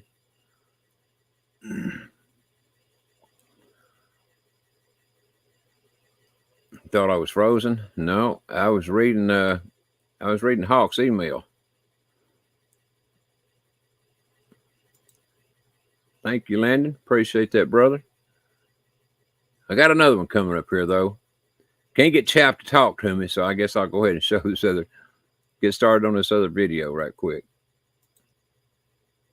He don't want to talk to me no more. Can't say I blame him. I wouldn't want to talk to me either if I was him.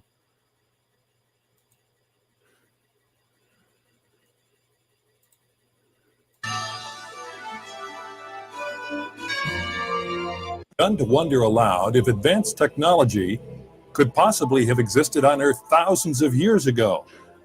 Impossible, scoff the experts.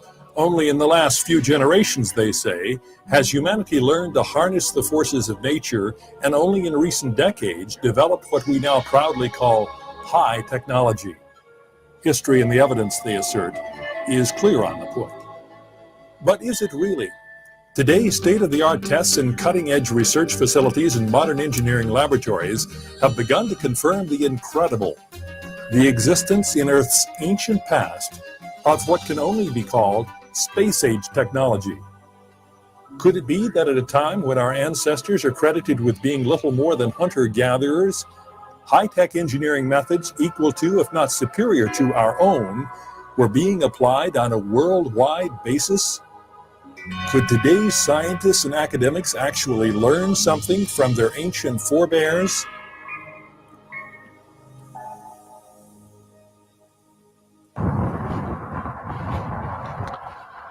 Hi, I'm Doug Kenyon, editor and publisher of Atlantis Rising magazine.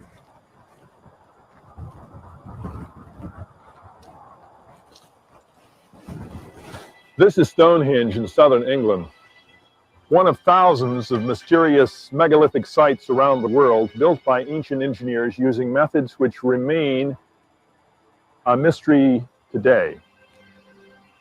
While it's true that many attempts have been made to explain how primitive cultures could have moved, placed, and aligned such giant blocks of stone with a skill and precision which we would be at pains to duplicate today, the fact is that nobody knows for sure how it was done. Today, astonishing new evidence is emerging to show that the ancient builders were far more sophisticated than has previously been supposed. In fact, there are some, including, for example, many top government defense scientists, who have employed advanced mathematics and engineering tools to demonstrate achievements in ancient technology which our own science has yet to equal. For the next hour, we'll look at startling new answers to many troubling and persistent ancient riddles. So keep your mind open and your reason clear, and join me now as Atlantis Rising presents The Technologies of the Gods.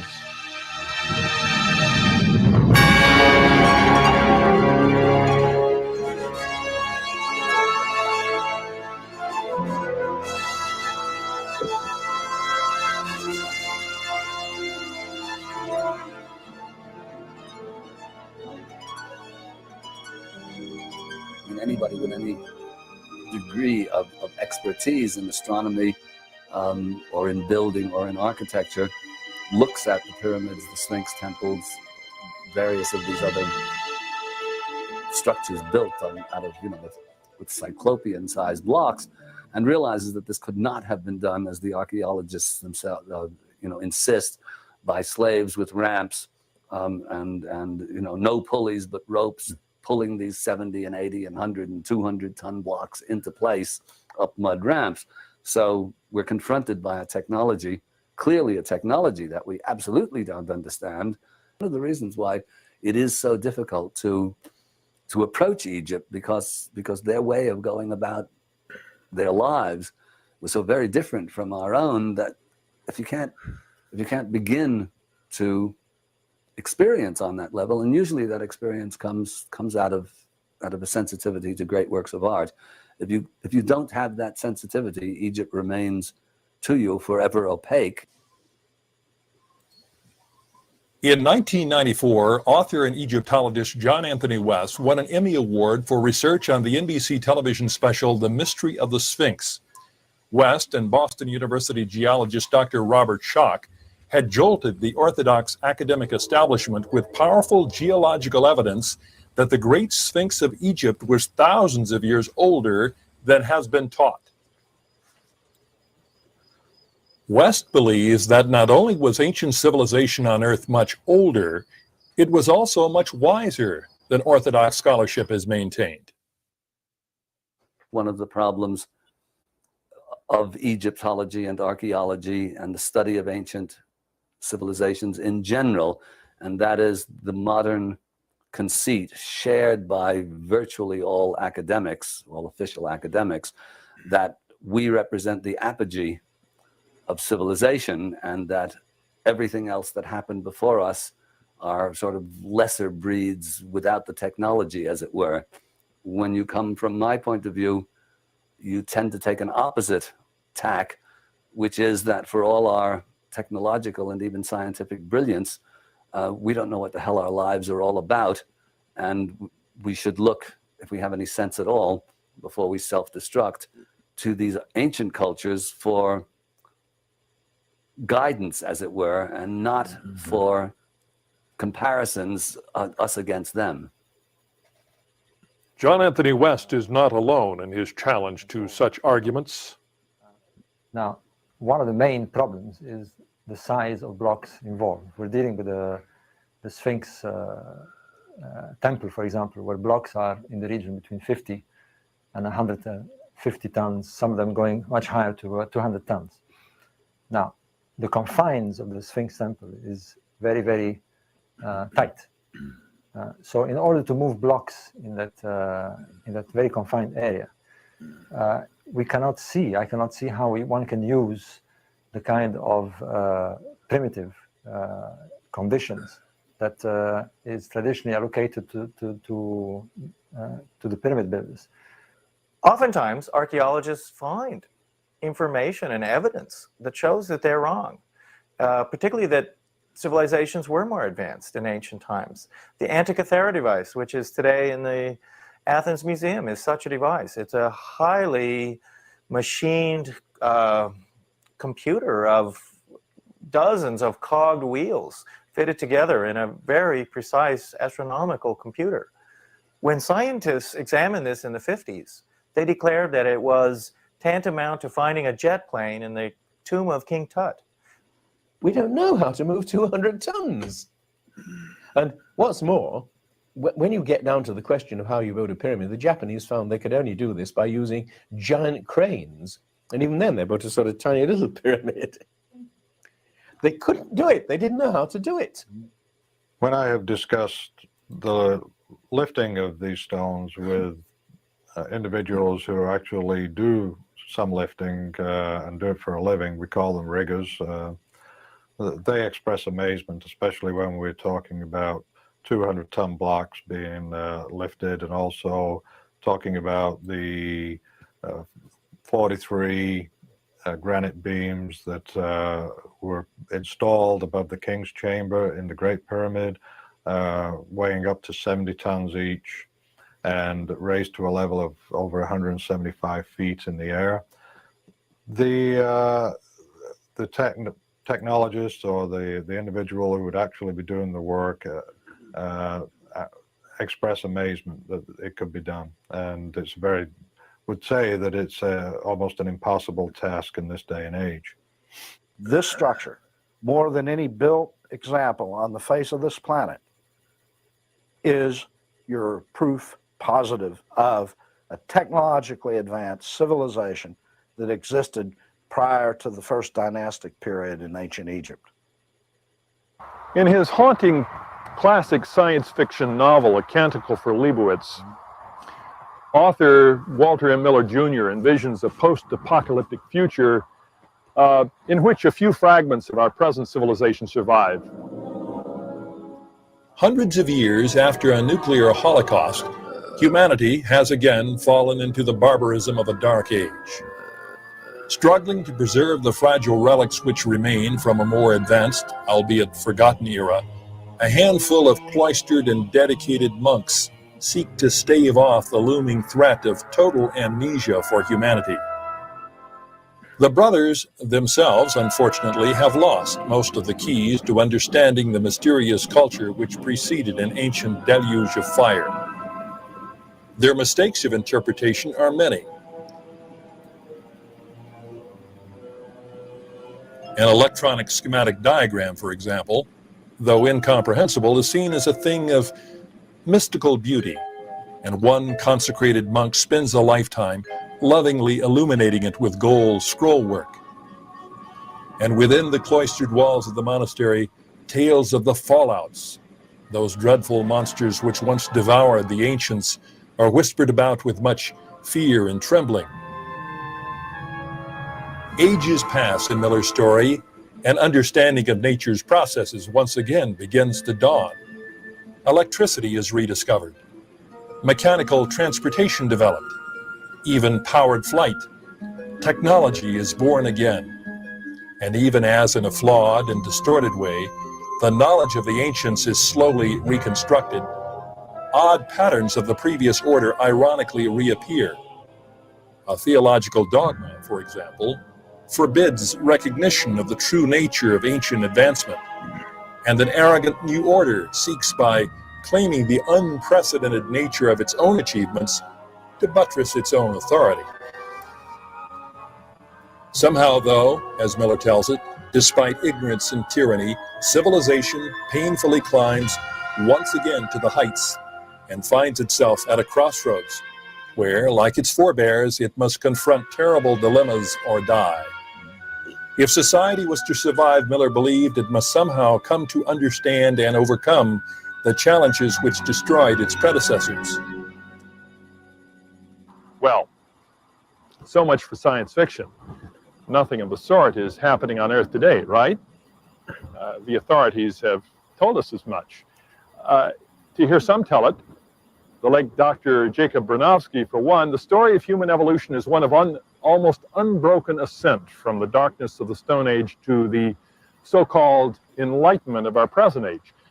Certainly there have been setbacks, wars, plagues, dark ages and the like, but we've continued on, relentlessly moving up the ladder, and just a few thousand years after cowering in the caves, here we stand, masters of nature, technology, and all that we survey, alone at the top. Or so we have been led to believe. In Egypt near Cairo, towering over the Giza Plateau, stands what the Encyclopedia Britannica calls the greatest single building ever erected by mankind. Taller than a 40-story skyscraper, it is, according to the encyclopedia, a masterpiece of technical skill and engineering, containing approximately 2,300,000 blocks of stone, weighing an average of 2.5 tons each. Many weigh much more than that. All this, we are told, was accomplished without wheels, pulleys, or block and tackle.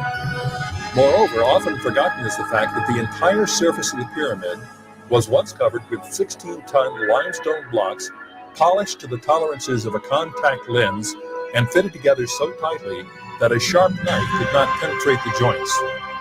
An achievement far beyond the capability of any Bronze Age implements that we know of, if not today's high-tech tools.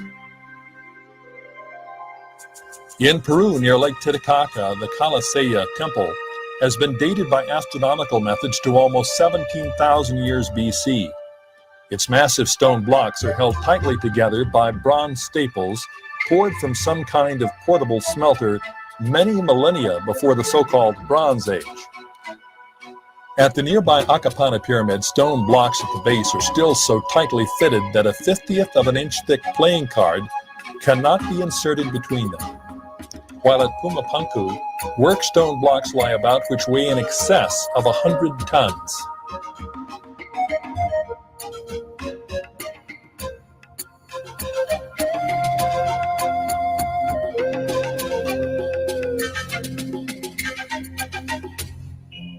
Throughout the world, and especially in the British Isles, giant standing stones and other ancient monuments are precisely aligned along perfectly straight tracks for many hundreds of miles.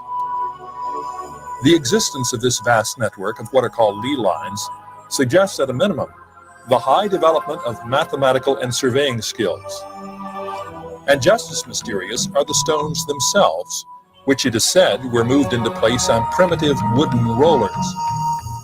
The blue stones at Stonehenge, for instance, were brought over 150 miles from Wales and lined up with a precision which at the least allowed the site to serve as an astronomical observatory. Boston University astronomer and mathematician Gerald Hawkins is among those who have demonstrated that Stonehenge could, with astounding exactitude, predict both lunar and solar eclipses. But even if we concede Stonehenge to conventional Stone Age construction theories, what about the Grand Menhir Brise of Lac Méricourt in Brittany, northern France? Once more than half a football field tall, it has been felled by some earthquake or other natural disaster and broken into 4 pieces. When standing, it weighed 340 tons, more than double the lifting capacity of today's largest commercial construction cranes. When standing, the grand menhir could also be used to predict lunar eclipses. How high did the sciences of the ancients once rise? And what could we learn from them today?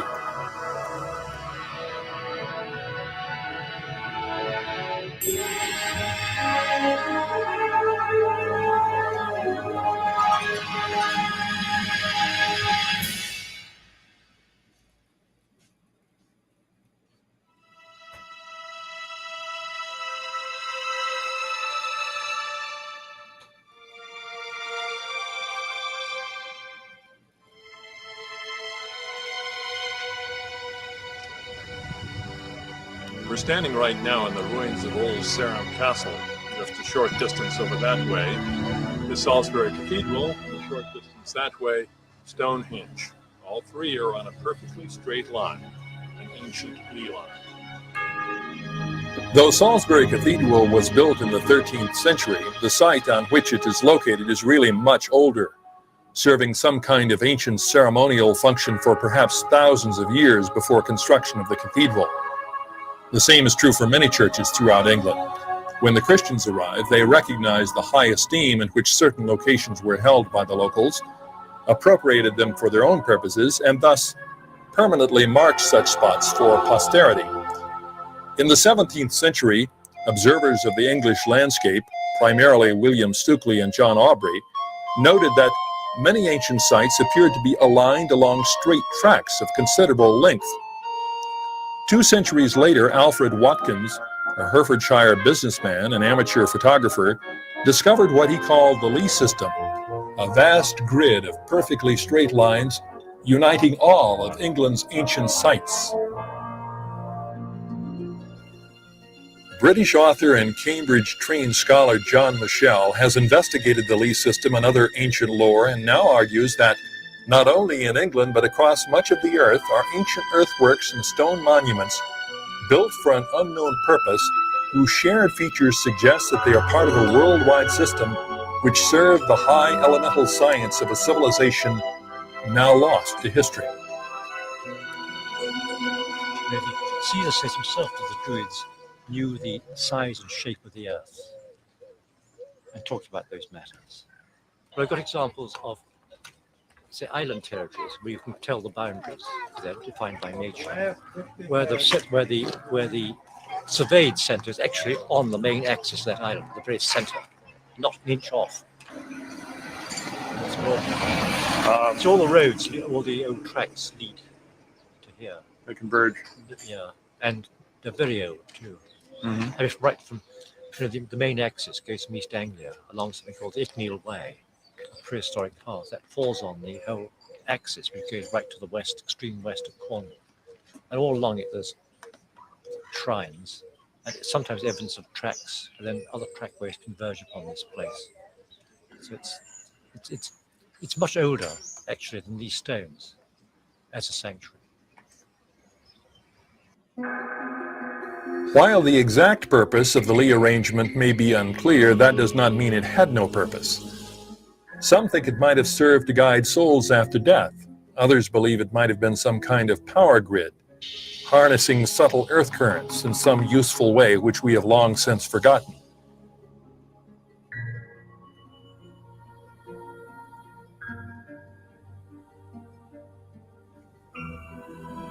For John Michell and his kindred researchers, the lost ancient order is envisioned as vast and complex to a degree which is difficult to grasp today. The suggestion is that we are literally surrounded by the ruins of its legacy. But like bats in a haunted house, we have failed to comprehend the design and purpose of the great structure in which we find ourselves. Good night, Hawk, and thank you, bud, for hanging out with us. Appreciate you, Hawk.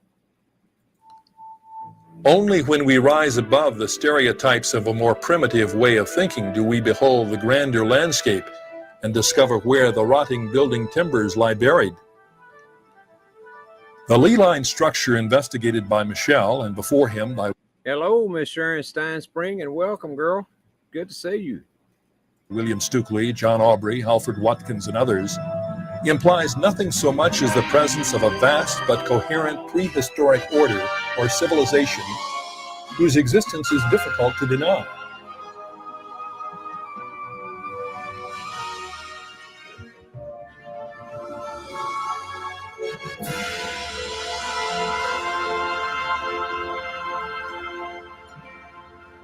I would speculate that there was a very high evolved civilization running around 10,500 BC, still active, and somehow was perhaps eradicated by a catastrophic event, and remnants of this civilization and its knowledge found itself in Egypt. Robert Bauval is an engineer and an astronomer who has produced extensive evidence that the ancient Egyptians were attempting to build on Earth a subtle and mysterious reflection of patterns in the stars, especially the constellation Orion. He finds their technology equally mysterious. One of the questions that is rarely asked is, why did they use such large-sized blocks to construct temples? There is a very annoying question that is rarely asked, because you can build temples. In fact, you should build temples with much smaller blocks. So that is the problem. We seem to see people who, for reasons that are inexplicable, made their work process extremely difficult and took it to a point where conventional explanation do not fit. So researchers who are bold in exploring this need to break through this convention and say, well, they must have had a technology. They must have had a technology that fitted. I believe there's evidence that civilization on this planet goes back many, many thousands of years, even hundreds of thousands of years. David Hatcher Childress has personally investigated the remnants of lost civilizations in many parts of the world and has written numerous books on his findings.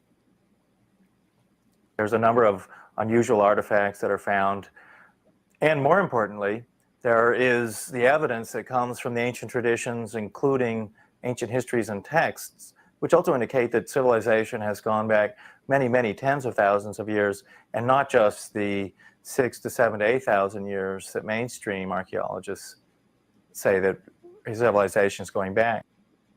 There is no doubt whatever that civilization is far, far older than we ever thought. Prolific writer on the paranormal and unexplained anomalies, Colin Wilson has been fascinated by the mysterious capabilities of lost ancient civilizations for many years. It's impossible that Egyptian civilization could reach that point of sophistication in such a short time. You see, it's supposed to have started around about 3000 BC. This is when the legendary King Menes, the first Egyptian king, is supposed to have appeared. Before that, there were supposed to have been Bedouins on horseback and nothing else in Egypt. And then quite suddenly, a mere 4 centuries later, you get the Great Pyramids and the Sphinx. Well, it's preposterous. I mean, essentially, to me, they're saying that, well, history is a straight line graph where we have caveman down here at the bottom, and then up at the top of the graph, there's modern man. I maintain, and others do, of course, as well, that history is this roller coaster of ups and downs, and these peaks and valleys in this roller coaster have been going on for tens of thousands of years, hundreds of thousands of years, and not just the last few thousand years. What seems to be the case is that a very quick upsurge of such construction technology is not, there is no evidence of a build-up towards it, or at least the period that is involved between the construction of earlier pyramids and Giza is very, very short to allocate a progression. It seems that there is a knowledge, a technology that came from outside, that was already available and was imported or came and was brought into Egypt. Where it came from, I would not venture to suggest, but there's been many suggestions of a earlier civilization. The old slave ramp roller theory is little more than pablum spooned up and fed to children. It's like a Grimm's fairy tale. Best-selling author Richard Noon has made the case for advanced ancient achievement a personal crusade for over 20 years. I believe that I have a massive amount of data in the book that supports the theory that the Great Pyramid was built by survivors of a technologically advanced civilization that entered into Egypt and chose this one single spot where the Great Pyramid sits. It's at the exact center of the planet's landmass. And You're right there, Landon. Now, that is a very good video and everything about the Coral Castle. I know exactly what you're talking about. I hadn't even thought about that till you brought it up. That is a very intriguing story altogether. I believe that it was built by survivors of a technologically advanced civilization, and they incorporated in the structure all the knowledge of their science, and they built it so that it would survive practically any disaster on Earth. And it patiently sat there for thousands and thousands and thousands of years until man reobtained a state of knowledge where he could begin to see that there was something extraordinary about this massive structure. The Orthodox version of the origins of the Great Pyramid is made clear in this 1950s film prepared by the academic establishment to teach the public just what the ancient builders supposedly could and could not do. On the plateau of Giza, we find the full flowering of pyramid tomb construction.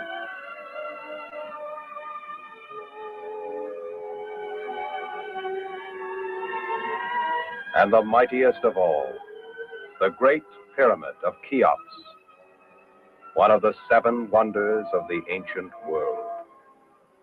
Here, great blocks of stone were used, weighing several tons each. Stones which could not be raised by muscle power alone. The engineering principles of ramps, rollers, and levers were employed in this stupendous architectural feat. Stupendous indeed. Yet, despite overwhelming evidence for the magnitude of the accomplishment, accepted theory among today's most influential Egyptologists remains unchanged. The Great Pyramid was nothing more than a large tomb constructed by slaves working with primitive tools, mud ramps, and rollers. Bullshit. I think the mainstream establishment finds it difficult to look at the world in a different way than they have. And this is very much the story of ancient technology and particularly advanced ancient civilizations. It's a way of looking at the past differently than our... Does anyone here really believe that they could push a 40-ton block or whatever up a ramp and get it up to the top of that, or even middle ways of that pyramid? I mean, give me a break. It takes so many people with so many ropes and pulleys and oxen and camels and donkeys and what have you. There wouldn't be enough room to hook them all up. That's just so, to me, it's just silly as it can be. High school teachers or TV has taught us how to do.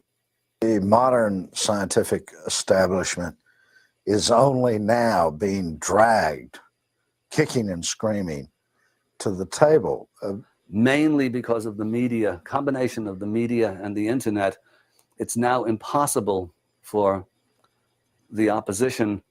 They don't own the show anymore. They own the mainstream media. The mainstream media is still basically newspapers and so on, perfectly tame and parrots the stupidities of the Egyptologists and the archaeologists as though they were gospel truths.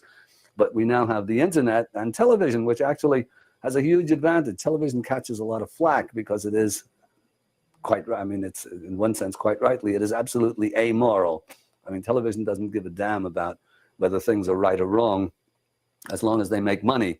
So as soon as they get ideas such as some of these of ours, which are glamorous, they also happen to be right. Television doesn't care if they're right or wrong. As long as people are going to watch, they'll put it on there. So it becomes possible actually to present right ideas, even responsibly, present them even responsibly to enormous audiences, whether the establishment likes it or not. So in fact, you get the establishment kicking and screaming at the hardcore Nazi edge of science, where you have the skeptic, the sort of the savages of the skeptical inquirer, you find them actually trying to campaign to force television not to air this kind of material, which is an indication of how very frightened they are, and for good reason. So we probably don't have to wait for all of us to die for these ideas, for these valid ideas or for the ideas, let's say, to prove. Myself, I think they had some kind of a whatever that they used to create certain frequencies that levitated these blocks into place. Either that or they had a UFO up there and they hooked ropes onto it and lifted them up. One or the other. I'm just saying, No, I think they use frequencies myself. Prove themselves valid and to then get accepted in due course. When the conflict between orthodox and unorthodox is so sharp, where does one go for truly authoritative answers? We decided to go where any modern real estate developer with much at stake would go, to the experts of the engineering and building professions.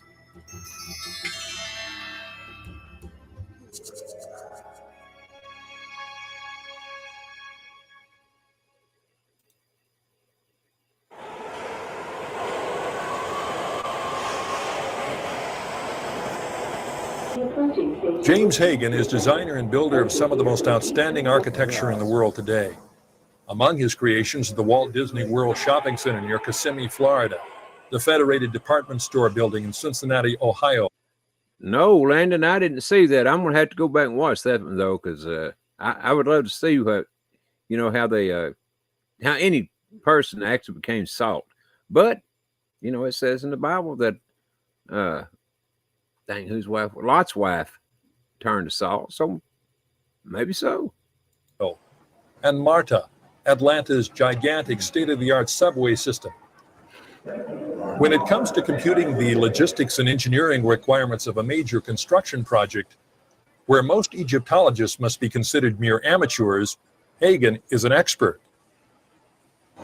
That's all stainless steel skylight, all set within that segmented drum, precast, post-tension. Each one of those slices was brought to the side independently, fastened together, strung together in post-tension with stainless steel cables, series of cables. Heavy engineering. I can't tell you how much engineering, how much design work went in to fabricating each one of these pieces. If you try to transfer that to the dialogue that must have taken place at the construction of the Giza Pyramid, it's impossible to do it in a rudimentary way. Our design statement for this was to build something that would last 100 years. We selected the granite, the brick, and the marble. Welcome, Mr. Mike Jones. Good to see you, sir. And the precast, the man-cast stone. You can see each one. You can see how large each one of those stones is, and that's smaller than what would be in a pyramid. When we talk about the Great Pyramid at Giza, I would have to say it's impossible to build by modern devices, and therefore impossible by any primitive methods. When we go back to the earliest known architectural vocabulary of ancient Egypt, they deal with small pieces, relatively small columns, and small masonry units. The pyramid is different than that. It has none of those pieces. It has no small repetitive pieces. These are very large, very complex pieces to even conceptualize, much less translate that into something that is quarried by a primitive society with limited tools. The things I'm concerned about are the elements of the construction and how they came to be. That's what I have to deal with in my world, and those are the principles that I'm trying to apply to this building. The placing of the stones would be impossible by today's standards. We have no cranes, no mechanical devices that are up to the task. We could not place them with the precision where we find them.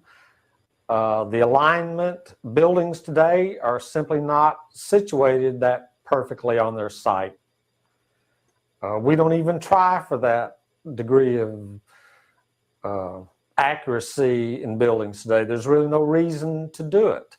So to try to determine, well, what was the reason and why did they try to accomplish it is the first mystery. I can tell you that these Egyptians or whoever it was that built the pyramid, they could build anything they wanted to. Robert Boval, an engineer himself, sees similar challenges for the builders of the Valley Temple near the Sphinx. The difficulties is, for example, the number of men that you need to move these size of blocks. A very quick calculation shows that taking the friction of the soil and the maximum angle of ramp to move a 150-ton block, you would need in the region of about 800 men towing at the same time. No, I'll play the from the timestamp, Landon, where you showed a while ago. I already got it pulled up and ready to go, brother. At precisely the same traction force. Now, assuming that you would have 4 rows of men with a distance of approximately 1.5 meters away, you're talking about lengths that far exceed the size of the temple. They would actually have to fall on the other side of the temple. We cannot see how that type of ramp methods could work. So we have to consider that there may have been some other technology. For every mysterious megalithic site, there is a standard set of conventional primitive scenarios, most of which have never been subjected to a rigorous engineering analysis. A professional toolmaker and engineer, Christopher Dunn, has subjected many ancient Egyptian artifacts to state-of-the-art laboratory testing. When I was in Egypt in 1986, I was absolutely astounded by some of the artifacts that I saw in the Cairo Museum and also the Great Pyramid itself and around the Great Pyramid.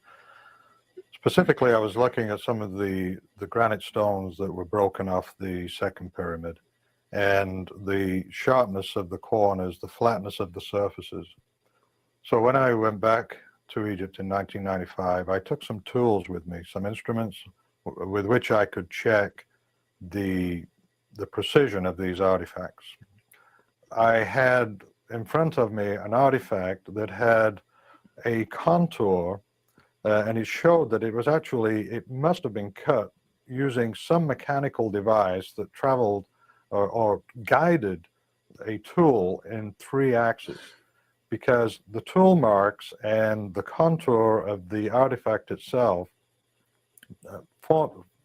created a contour that was repeatable across a length of about 29 inches.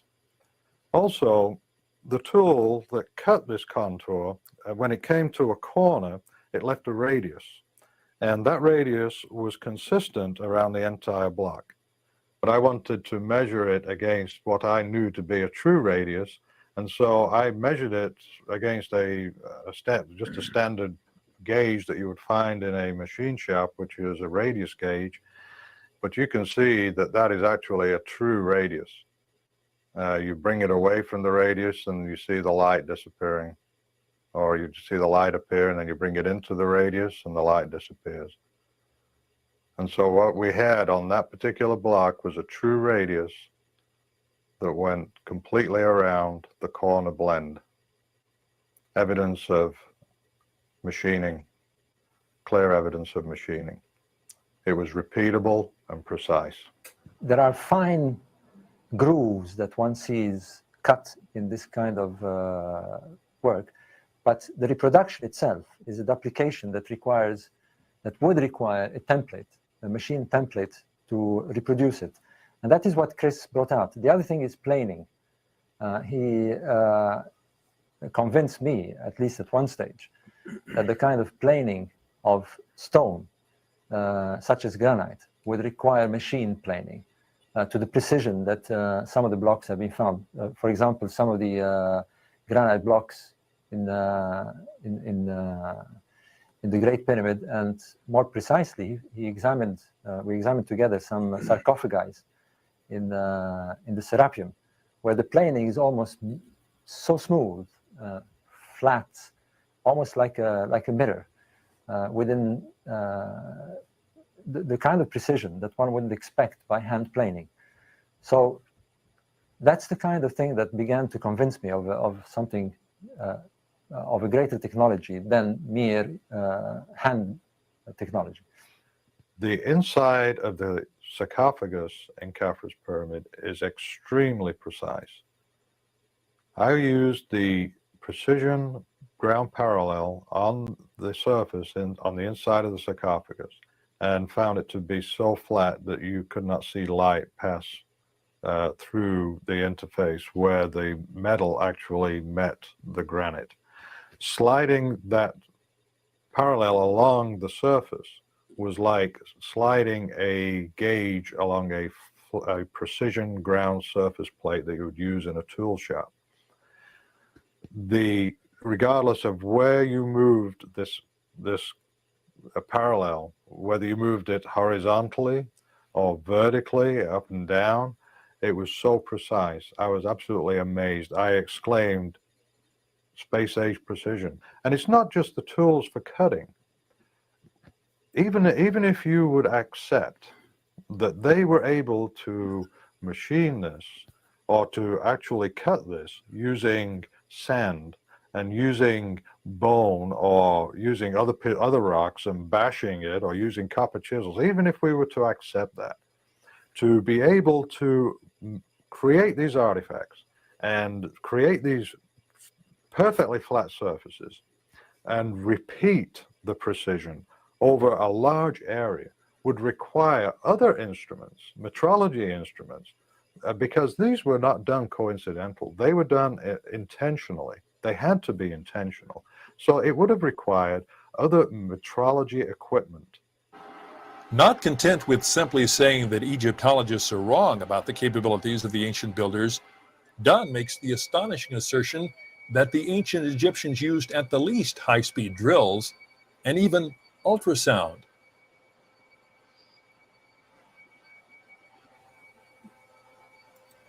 As I was reading William Flinders Petrie's book on the pyramids and temples of Giza, one of the artifacts that he was describing was a core that was taken out of a hole drilled into granite. Some of these cores were up to 4 inches in diameter. The feed rate, which was what puzzled Petrie so much, for every revolution that the drill turned, it sunk into the granite 1/10 of an inch. The feed rate could be a indication of the method that they used to advance the tool into the workpiece. And with ultrasonic machining, it is a totally, it's a different than conventional methods of machining.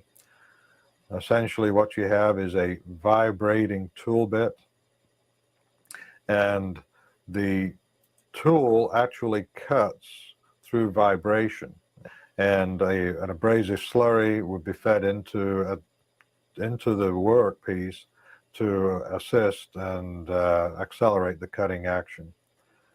So this is fairly strong evidence that the ancient Egyptians were using ultrasonics to drill. I have yet to have anybody come forward with a conventional means or a primitive means to actually reproduce these artifacts. The work that Chris Dunn is doing, proving, as far as I'm concerned, proving that very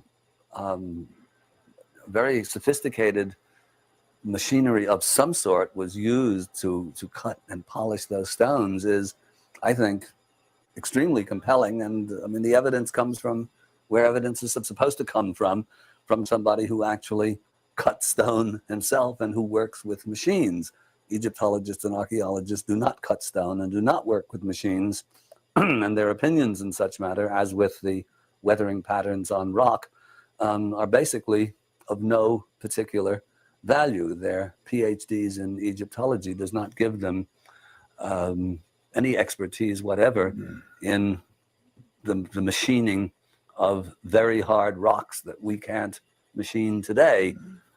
When you look at the precision, the high precision of these artifacts and the photographs and the evidence that I have collected while I was in Egypt, it's still there, and people can still go over and they can still look at this material.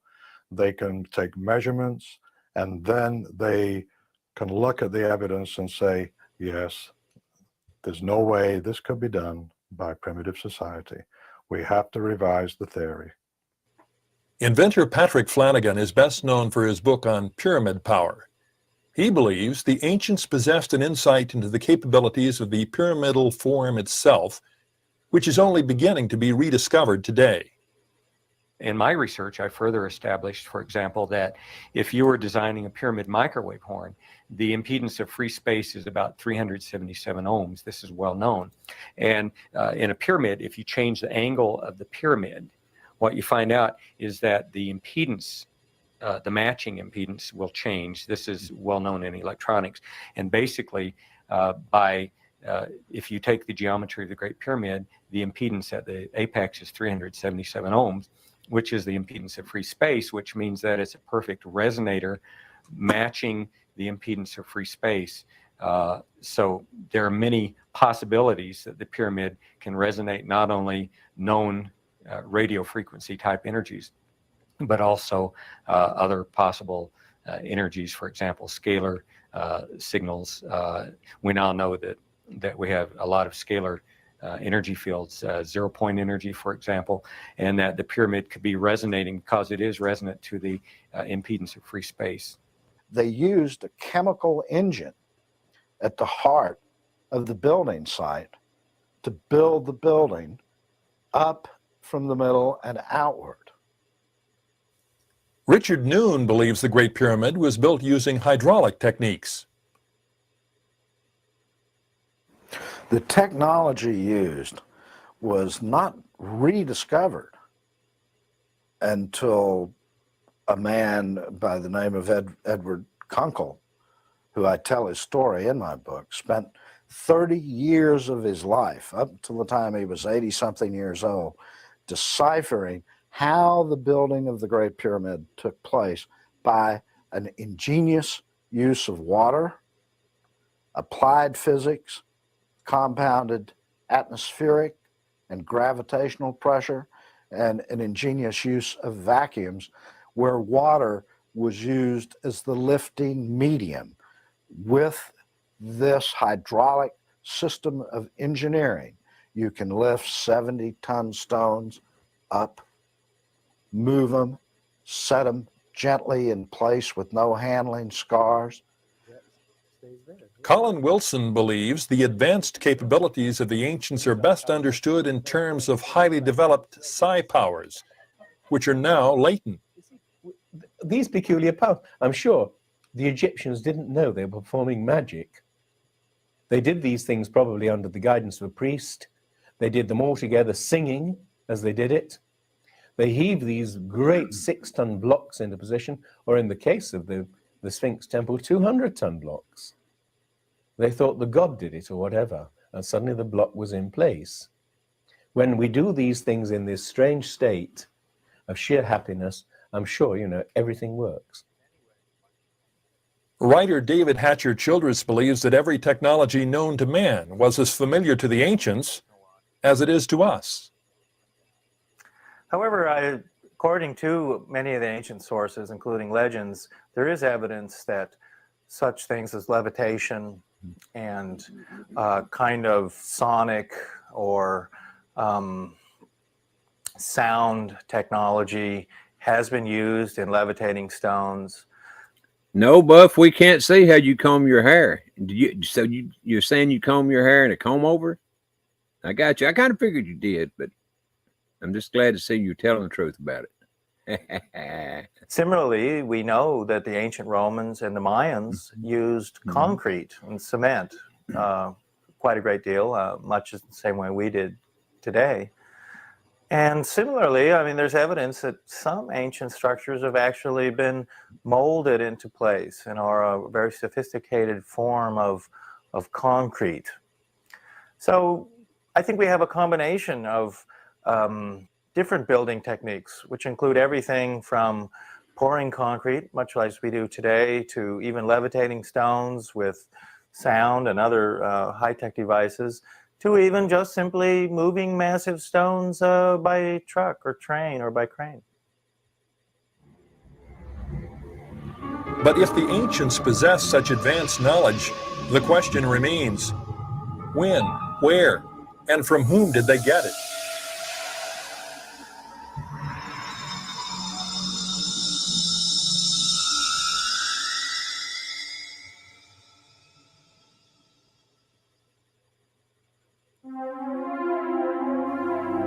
For Zecharia Sitchin, there is no mystery regarding how the ancients came by their advanced knowledge. The leading scholar of the Ancient Astronaut School of History, Sitchin uses his formidable knowledge of Sumerian cuneiform and other ancient texts to argue that all human achievement is a legacy from extraterrestrials. In order to understand the so-called ancient myths, which I take as factual records, one has to factor into the ancient past of our planet and of mankind the acceptance as a reality that people from another planet, much more advanced than us, had come to Earth starting about 450,000 years ago, coming and going between Earth, our planet, and their planet, which was called Nibiru, every 3,600 years. And every 3,600 years, when they found mankind worthy of more knowledge, of more technology, more science, more... How many other folks in the chat believe that this guy's full of crap? I mean, you know, I used to cut him some slack, but over the years, I just don't believe him at all anymore. Or advancement, they gave it to us. And that was the basic premise of all the ancient writings. Since it's not my direct experience, I want to see some evidence. So that TJ, what's up? That and say, well, were these ancient civilizations terrestrial or extraterrestrial? Well, that just simply magnifies the problem of origins exponentially. We don't know. The problem of documenting extraterrestrial life is another big, huge problem. And when you put those two big, huge problems together, you get a huge problem squared or cubed. And it's simply an unanswered. You don't have to believe in ancient astronauts, however, to explain the source of ancient wisdom. There is a certain amount of documentation. The Egyptians themselves, for example, talk about they say in their texts quite openly that that their own civilization extends many, many thousands of years further back than the time of the pharaohs. This is simply discounted by archaeologists and Egyptologists. But when you look at the figures that the Egyptians give, which unfortunately are not in very close agreement with each other, but they're talking in the neighborhood of 25, 35, 40,000 years. And oddly enough, the Vedic texts also talk about origins of civilization, and they're also giving a period of around 40,000 years or so. So actually, this still earlier cycle is not, it shouldn't be dismissed as nonsense piled upon nonsense.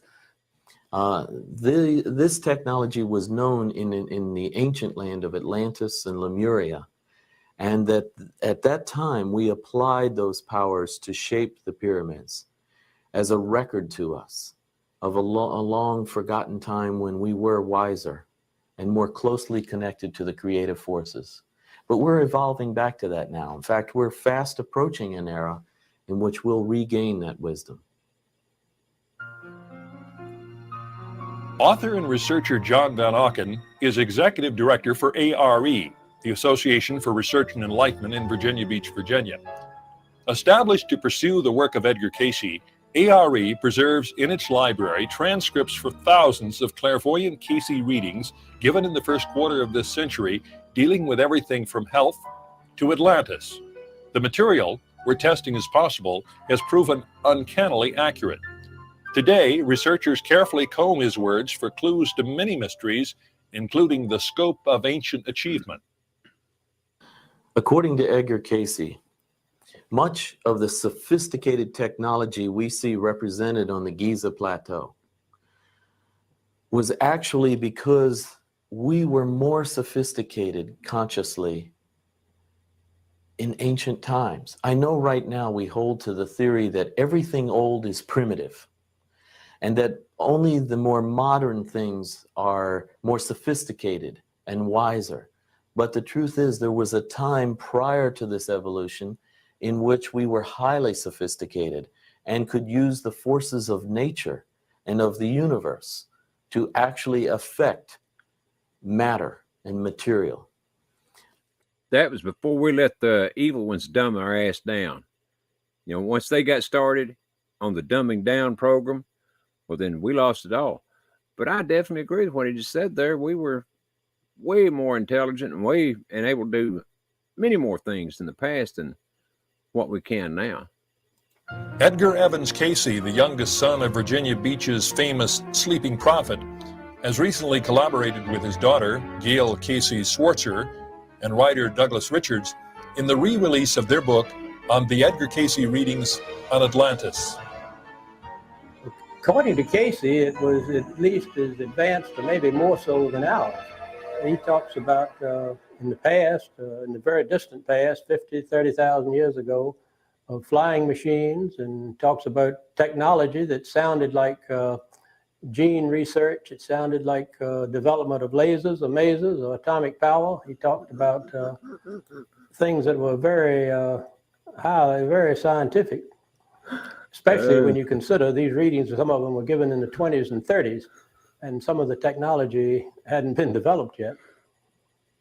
I mean, what they talk about that crystal being able to drive, to actually drive things through air, underwater. It was like it was the central force for everything. I mean, you didn't need gas companies or whatever. It all happened through that somehow. Now how, I don't know. What the Cayce readings talk about, of course, is some rather high technology in Atlantis. But the interesting thing about the technology is that many of the readings that were given about the technology, there are actually only a few, were given for the same person, a man whose reading number is 440, who was an engineer. And he was interested in all kinds of technological things. And so he's got readings on building radionics machines, on the Great Atlantean Crystal, and this sort of thing.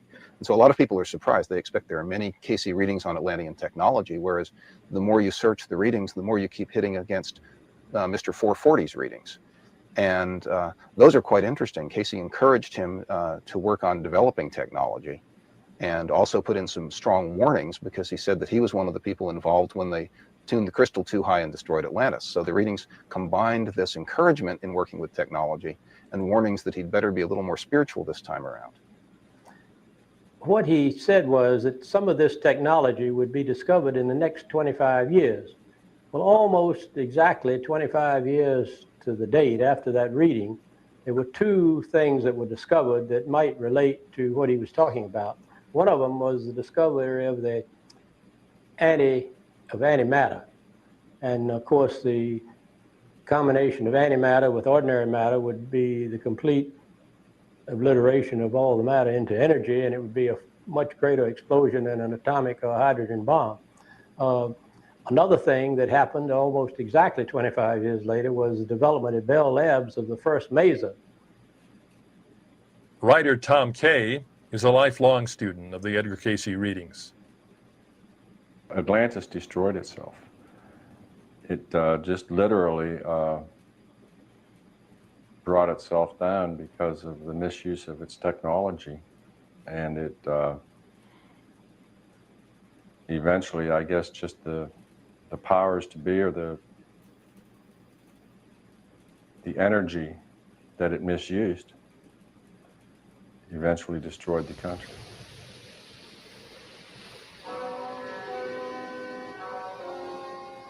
Cayce is not the only source for information on Atlantis. Among others, Helene Petrovna Blavatsky, an intuitive and founder of the Theosophical Society, wrote voluminously about Atlantis and its history. The source most trusted by scholars, though, is the Greek philosopher Plato, whose vivid description of an advanced island civilization in the middle of the great ocean beyond the Pillars of Hercules haunts us still. And while it is true that no one has produced tangible physical evidence which can be certified as from Atlantis, there are some who would say that advanced knowledge among ancient people is itself an artifact of Atlantis.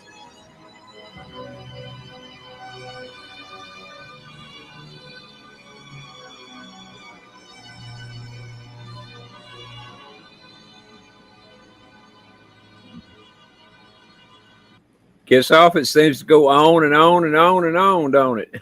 There's about 5 more minutes left. I don't know if I can stand it either, but I'm definitely trying here. Anyway, all disputes in the matter may soon be over. That at least is the view of Casey true believers. According to Casey and others, the Atlanteans left behind a hall of records which fully explains their history and their achievements.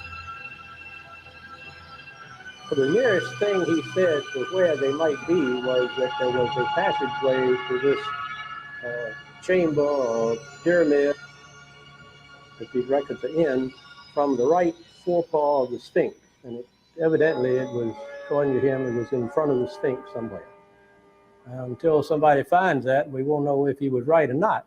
Of course, he said that Atlantis wasn't destroyed in one day, as Plato said, but over a period of time, and that the inhabitants went both east and west, and that they carried some of their history with them. And some of them went into Egypt and Spain and Portugal. Some of them went into South and Central America. And that there were records in Central America somewhere. There were records in Egypt. My expectations from everything that has been suggested.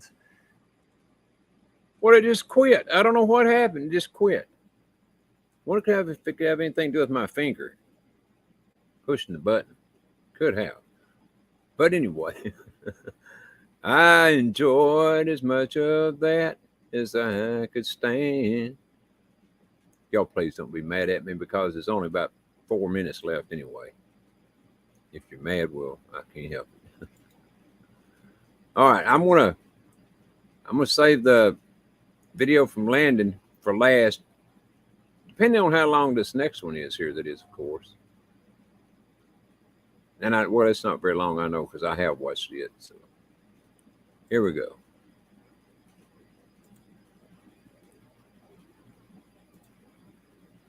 Make sure it's showing, and it is.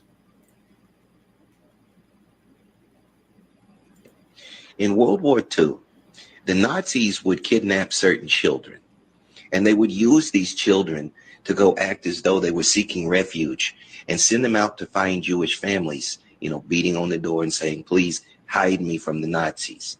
And then these children, under the orders of the Nazis, would then expose the families, these Jewish families, to them so they could round them up and send them to concentration camps. One of these kids, 11 years old, from Hungary, Jewish, was more than willing to do this, and he exposed many families to the Nazi party. They discovered this kid is a little genius psychopath. So much like they did Adolf Hitler, they took him under their wing and they gave him all the propaganda, all the understanding of being a Nazi, told him all the things he needed to know about how to run companies, organizations, and things like this, gave him a great education. And he continued to do work for the Nazis right up until the end of World War II, whenever the Allies, they won the Battle of the Bulge. Hitler kills himself. Or actually, he didn't kill himself. He flew to Argentina. This was all part of the plan. This was contingency. And so as all the officers were trying to escape to Argentina and the concentration camps were being found, that the Third Reich had stopped right there. It was over. But that kid, who is now 16 years old, was given all of the swag. He had been trained to be a Nazi, and he was made to carry on the propaganda throughout the decades that will follow. They gave him literally tons and tons of gold that they had stolen, that he still has to this day, because this guy is still alive and in his 90s now. Yeah, it's a real thing.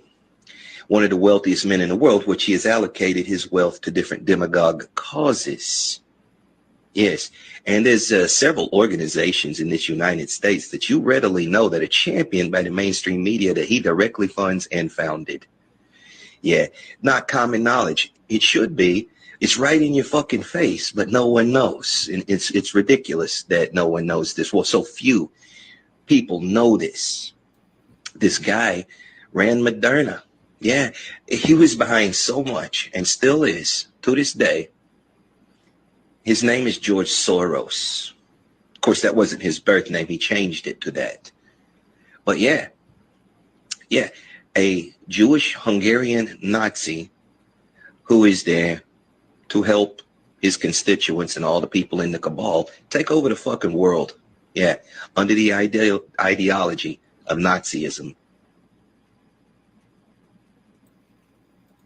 A Jewish Khazarian Nazi. Boy, now you put all three of them together, and that's some bad news, ain't it? Jewish Khazarian Nazi, when they're all basically the same damn thing. When you get right down to it. But anyway, that's all that one. All right, now, right on to the one that Landon was so kind to send. And here we go. Let me make sure it's showing first. And it is. Make it big. For ceremony, but because this one we're going into it. Oh, right, this is ready? Khazaria. I'm ready. I mean, not Khazaria, the mud floods, Tartaria. That's the same thing. Yeah, all right, right on. Whatever happened to them most probably happened fast and simultaneously. Now, do I believe that they are 100% petrified? And the answer is yes and no. If giants are real, like the Bible, Dead Sea Scrolls, and other literature defines, they were not born of the same flesh like me and you, so I think they were only stopped but not destroyed. And these pink salt mines and these flesh-looking stones are part of their bodies harvested from the earth. And for us to deny the similarities that this was once some living tissue, when pictures and video show layer by layer the truth. Theory on petrified giants. Whatever happened to them most probably happened fast and simultaneously. Now, do I believe that they are 100% petrified? And the answer is yes and no. If giants are real, like the Bible, Dead Sea Scrolls, and other literature defines, they were not born of the same flesh like me and you, so I think they were only stopped but not destroyed. And these pink salt mines and these flesh-looking stones are part of their bodies harvested from the earth. And for us to deny the similarities that this was once some living tissue, when pictures and video show layer by layer the truth. All right, you want to talk about crazy? Okay. All right. I look. What was say? Yeah, this one is for the normal folks is crazy. That's right, Mojave. Anunnaki bacon. And more like Anunnaki salt. That's right. You know what I mean? But it's odd that Lot's wife turned into a pillar of salt. Yeah. And these giants, which we know, David, he killed a giant. Okay. That I mean, and in my opinion, the Bible is a historically accurate. It's right. It's not just poetic and poems, that it's historically based. You know what I mean? That it's historically accurate. And wow, actually, there's some comments right here. In the Bible, Lot's wife was turned into a pillar of salt when she disobeyed God's command and looked back at the destruction of Sodom. Maybe this is the same punishment God exacted on the giants. I don't know. I'm not a scholar. I'm not like, well studied in this enough to know. I just saw this, and like always, I want to bring it to you and show it to you. And this one might be a little out there for you, but I think this might be a little bit crazier than you think. One of the comments here says, because the Himalayan pink salt, Himalayan equals Himalayan. Get it? Okay. And then who's the land again? I don't know if I haven't proofread it. And people say dragon's not. Landon, would you please explain that a little bit better? Who was laying? Him a laying or her a laying? Please? Just kidding you, brother. Real, because we can't find no fossils. But if you think about it, the hardest fossils to come by are bird fossils because they have very hollow bones. It makes it very hard to fossilize a hollow bone. What if dragons had hollow No problem, bones Landon. No problem, as brother. well like bird? So they could be able to fly in the airborne. Maybe that's why we don't find any fossils of dragons. I'm with it. I agree. Okay. You know what I'm waiting on here? And in all truthfulness, now I'm waiting on Landon to salute Tiffany again. That's what I'm looking for. Come on, Landon, salute. Okay. All right. I believe there were dragons, homie. Oh, I believe there was Okay. dragons. I'm I laughing think at the truth grammar. is stranger than fiction, and it's probably, it would blow your mind if you saw. This is me. I'm either onto something or just slow AF. Well, and typing because they're in that inspiration, like they come to that, that aha moment, He goes on to say, I do have a lot of drugs in my system. I just left a party and it's like 6 a.m. Atlanta time. Don't mind me.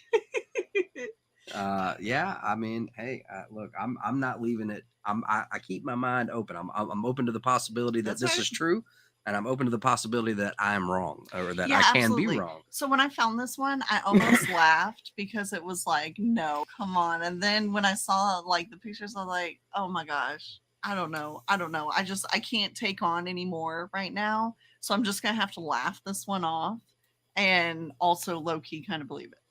Fitzer, there is an unspecified podcast Twitter. I think it's called @StillUnspecific. Yeah. So if you wanted to check us out over there, I'm not a great tweeter X person, but I'm over there and I do be posting.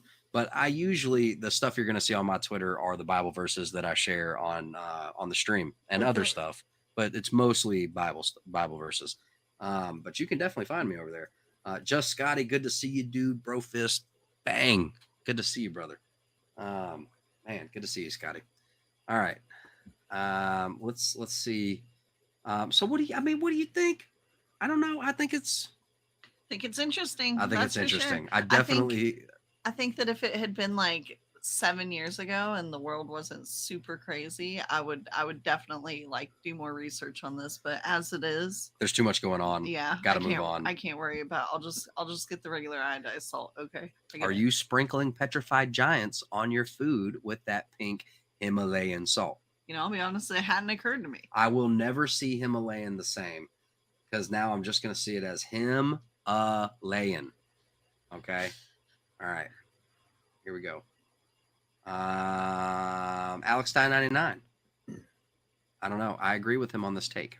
Actually satanic, and I think it comes out of the Bible, and it's Genesis chapter 11 verse 9. And if you flip that, it's weird that it's 9/11, but in that it talks about the Tower of Babel, and that Nimrod wanted to build a kingdom to heaven to go kill God. And what God did is he made all the tribes and make it where they can communicate, and so everybody went their separate ways. So what they're doing now, these people that worship the devil, they want to invert everything in the Bible. So what they're trying to do is they're trying to reverse engineer Nimrod's plan and build a one world order. So we're under one rule, one currency, one system. So it's actually satanic. I know that sounds crazy. You don't have to believe in devils to agree with him, because I don't believe in like supernatural stuff, Yeah, but I it's- still think that he's right, because It's an I issue don't of- believe it, but they do. Right. Yeah, they do. These people believe these weird superstitions. And I don't know if all of them do. I know that Nancy Pelosi said she was a reptilian this week. What? She did. Yeah, type it in. Oh my gosh, she said it this week. She said I'm cold blooded and I'm reptilian. She did. She said that. We just covered that. That's right. Let's see. One of the comments here says everything in Revelation is lining up. There will be one world order under the Antichrist. You will need to have his mark to participate in society, just as prophesied in Revelation. Take it serious, repent, accept Jesus. Pretty straightforward, but yeah, truth. I agree with that take. Let's keep her moving. Almost at the end, guys. We're keep her moving. Okay. Oh yeah. Oh, uplifting gold. So this is uplifting gold. Tiff wanted to share because it's hilarious. All the mamas out there. It's all the moms. Mercedes. Meneven.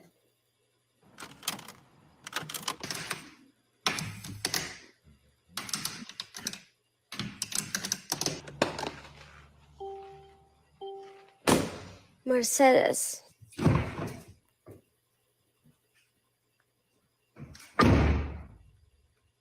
Meneven.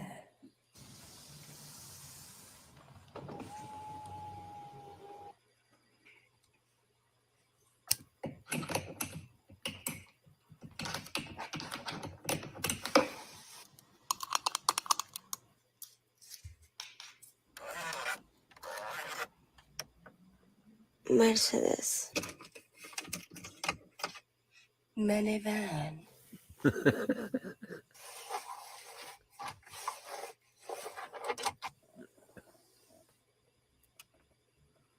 Mercedes.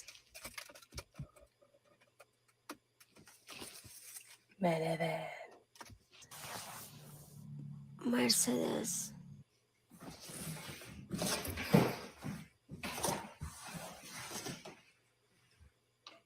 Minivan. Mercedes. I don't know. It's totally me. Totally me. New career unlocked, car model. So at Honda, just keep me in mind next time. There was another one of a girl. It's the same girl. She has this ASMR channel where she like just goes and touches a bunch of new plastic cars like all over and just listens to the noise, that it makes. And then she says like you just heard her. This is her. Okay. Well, but there was this other woman. Oh my gosh, Honda replied. Like the legit Honda is actually in the comments. She said, "New career unlocked, car model. So at Honda, just keep me in mind." And Next time. they laughed, and 10,000 people liked that comment.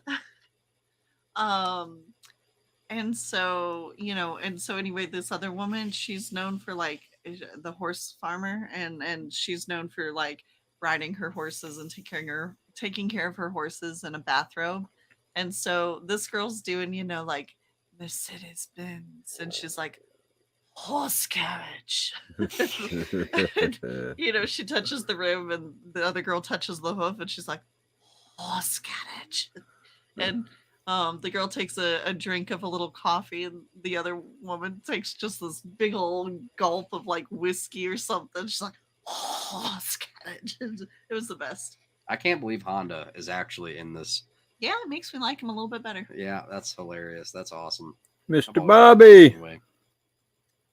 My first motorcycle. Welcome, right. brother. Moving on. Moving on. Oh, yeah. Okay, hold on. Before we get into this, see this young man in the blue? He is ready, all right? He has decided to put a lot of effort into this, as has his counterpart, who looks like he's sizing him up right now. I'm not going to lie. Go ahead. Unbroken, that's hilarious. Corey, that's hilarious. All right. You motherfucker! Too slow. That's pretty good. You motherfucker! That's pretty good. I'm sorry that this is our uplifting gold. Yeah, but this is uplifting gold. Like he was ready. This is the moment right here. And I love how he's like, "You mother." Man must have been a problem on the track in his day, back in his prime, running like that at 80. That's hilarious. I love how he tries to trip him. Motherfucker! I didn't try. Look. Too slow. Too slow. He's just running like a leprechaun. I love it. Too slow. All right, man. That's hilarious. All right, let's move into the word.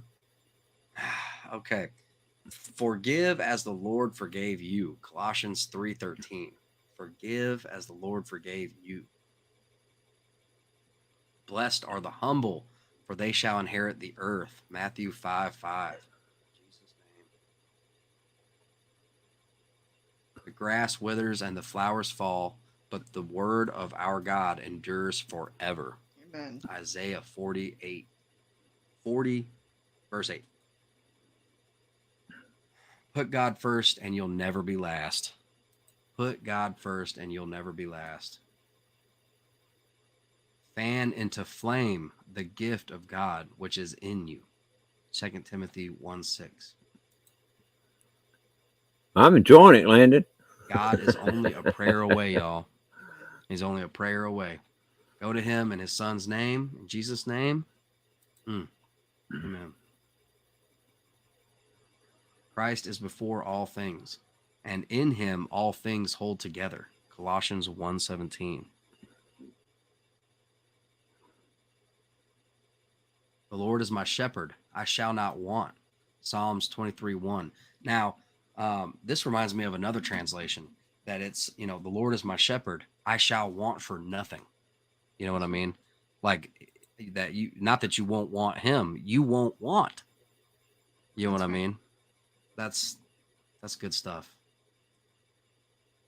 The Lord said, I am the living one. I was dead and now I am alive forever and ever. I hold the keys of death and Hades. Revelations 1:18. Good stuff. Blessed are the pure in heart, for they will see God. Matthew chapter 5, verse 8. For the Son of Man is come to seek and to save that which was lost. Luke 19:10. That's good. My life is in Christ Jesus. Garrett, I want to thank you guys so welcome, much for Garrett. being here and hanging out with us. Like I say always, you guys could be anywhere doing anything, and you guys are hanging out with us, and we love you and we appreciate you. And all right, Landon, I'll cut you some slack there now. But hey, the Bible verses were good, man. I couldn't go away and leave those. But I'm gonna play my brother Chap's song here one more time, or video, as a little closer, and then I'm gonna close it.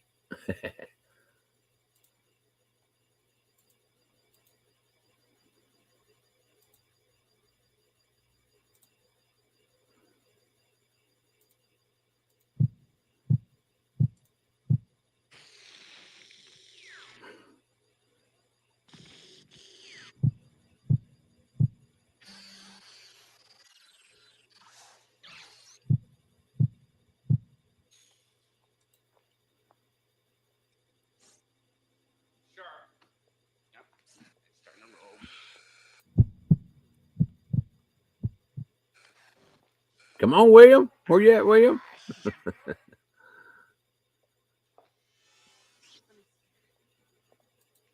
Bring in the LED.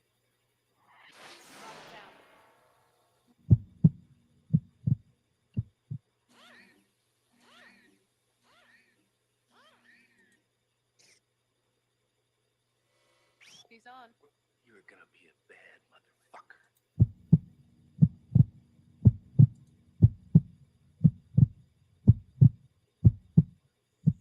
I've been selling my soul, working all day, overtime hours for bullshit pay, so I can sit out here and waste my life away, drag back home and drown my troubles away. It's a damn shame what the world's gotten to for people like me, people like you. Wish I could just wake up and it not be true, but it is. Oh, it is living in the new world with an whole soul. These rich men north of Richmond, Lord knows they all just wanna have total control. Wanna know what you think, wanna know what you do, and they don't think you know, but I know that you do. 'Cause your dollar ain't shit, and it's taxed to no end. 'Cause the rich men, 'cause the rich men.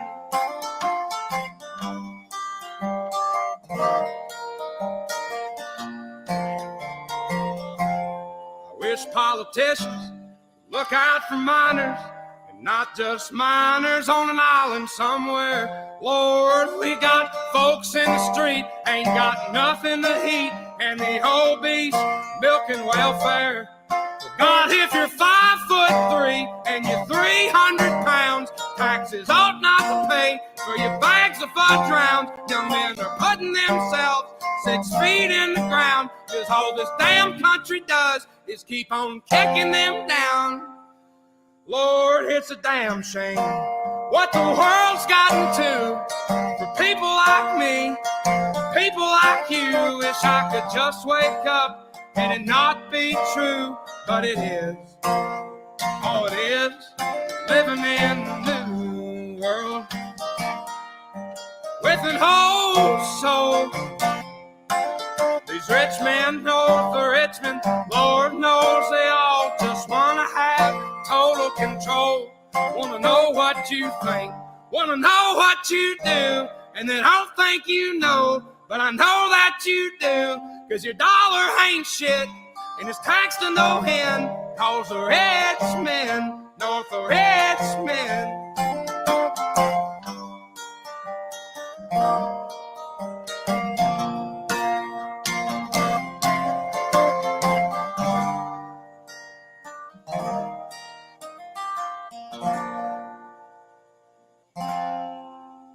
I've been selling my soul, working all day, overtime hours for bullshit pay.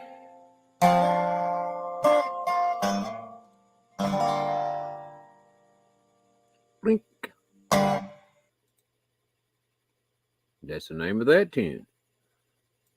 So I guess I'll just say thank you very much to all you wonderful folks for hanging out with me and Chop again tonight. And there's the announcement. It was a damn good show. Yeah. Am I supposed to hit the table before or after I say yeah? I can't never remember. I just know I'm supposed to hit the table. But anyway, you know what? It's kind of funny.